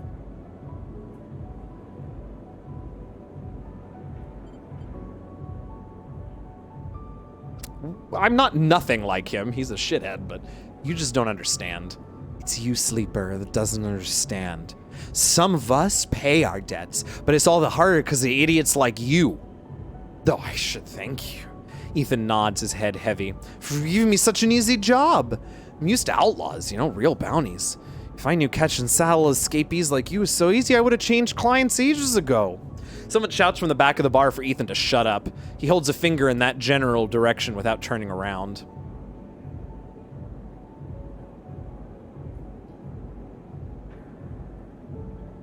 I'm tired of this. I don't want to pay for... I'm fucking done paying for your drinks. Shoot me or let me leave. Oh, I see. Toughening up here. He gestures wildly at the crowd. Thumbs up or thumbs down, folks. Most turn back to their drinks, no longer interested in this tired show. Ethan mutters, insulted as he walks back towards the bar. He sits heavily down on the stool and searches through his glasses for one with something left in it. Thing is, Sleeper, I could find you anywhere. It's actually wild that you haven't figured it out. That body of yours isn't yours, and it'll always betray you no matter what. He finds a glass and downs the contents. So please go. I'll catch up with you whenever I need another. He laughs and taps the bar for a fresh drink. Look at yourself. Give it up, Sleeper. I'm done teaching you for today. He settles his head on the bar and closes his eyes. I'm sick of you. Go find a job. You turn on your heel and are out of the cloying dark and sweat stench of the compressor. You walk hard and fast down the walkway, anger driving your footfalls into the metal of the rim like hammers. Fucking. Ooh, but we got an upgrade point.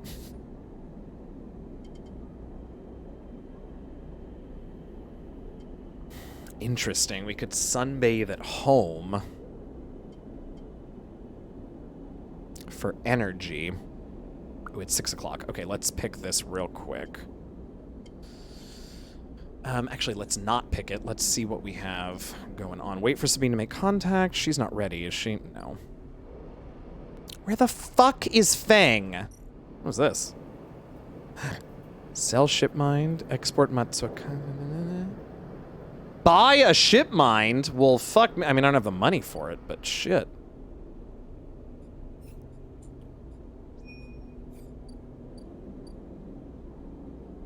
Yeah, I know that's where I do it, but I can't buy anything here, right? Because this is all done. Yep. Oh, and they're done now. Okay. Fucking hell. Where's the hunter? Well, we got a little ways before the hunter comes after us.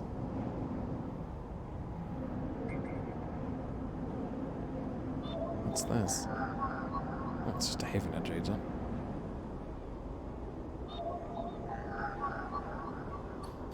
Nobody's asking me for information on any of this stuff, so it feels like a bad idea to get the hunter pissed off at me. But I've got such shitty rolls. What's this? Ooh, right. Random items. +1. Yeah, let's put the 4 here, and maybe we can... Ooh.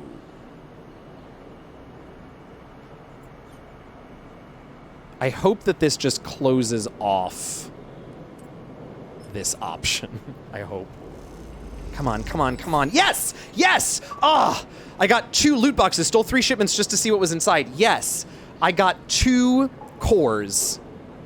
So we can make one of them now. The question is, who do we give it to first? And unfortunately, I do not know the answer. Yes. Ooh, and we got another upgrade point. Mindcraft. Build a ship mind from fragments. Ha ha ha. We still have 1 fragment.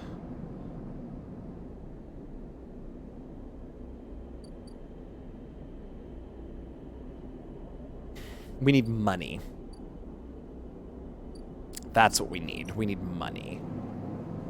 15 cryo. There's something that gives me 19 cryo. Where is it? Is it back here? Nope, those only give me 12. Oh, but they're both also safe. Oh, actually, maybe that's what we do today.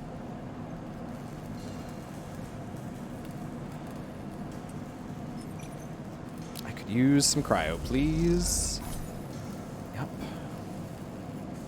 Let's do 1 more here. Nice, okay. 2 more to do that, but my thingies are shit now, so... No, you don't get any of my stuff.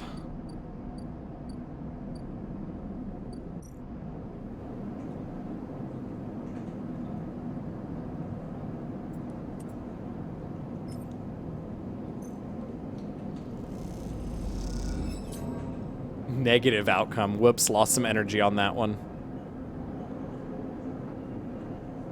Shit, unfortunately that means I need to eat. Okay, so... I'm gonna get this. So that I can hopefully get some energy by sunbathing. It's an endure skill. Oh, for pity's sake. Nope, but that does mean that I only need to spend 10 on food instead of 15. Oh, I actually could have... Oh, no, I can't just buy drinks here anymore. Okay. That's going to be it for our cycle and it for today's stream. I have no idea how to tell how much more of this game I have. So I'm going to do some research on that. We will probably play it again next Tuesday, and then from there we will just have to see. I know it's a little chiller and quieter than a lot of the games we've been doing lately, but I hope you all enjoyed. That's it for now. Sunday is the next time I'll be live, and that's Rivals of Waterdeep Season 15, Episode... Oops. Season 15, Episode... Oh, we should go over here. Episode 3. And all very exciting there, so do come and hang out for that. 1 p.m. Eastern, 10 a.m. Pacific, twitch.tv/Rivals of Waterdeep. Would love to have you around. Sorry, just looking at who is live and where we're going. Checking out indie... Oh, great. Let's go hang out with... we're going to go end up hanging out with Nega Oryx with M. Montgomery. Dear friend, used to be on Familiar Quest with me. Wonderful human, wonderful streamer. Currently, she is chatting. There are rabbits in the background, and then it looks like she's checking out indie game Blanc after a little bit of just chatting. So we'll go over and hang there. Thank you all so much for hanging out. Sunday, Rivals of Waterdeep. Next Tuesday, more Citizen Sleeper. Wednesday, episode 8. The last 3 episodes of The Last Refuge coming up, so be there for that. I appreciate you all. Thank you to everybody who subbed and resubbed and gave bits, and welcome to the new followers and raided and all of that. I appreciate you all as always. Let's go ahead and start this raid. Nega Oryx. We're going to go head over there. And I'll hope to see you all Sunday for Rivals of Waterdeep. Thank you all so much for hanging out. Please stay safe, please stay healthy, get vaccinated, boosted, wear your masks. I know it sounds rote, but I mean it every time. And as always, happy gaming, y'all. I'll see you on Sunday. Goodbye.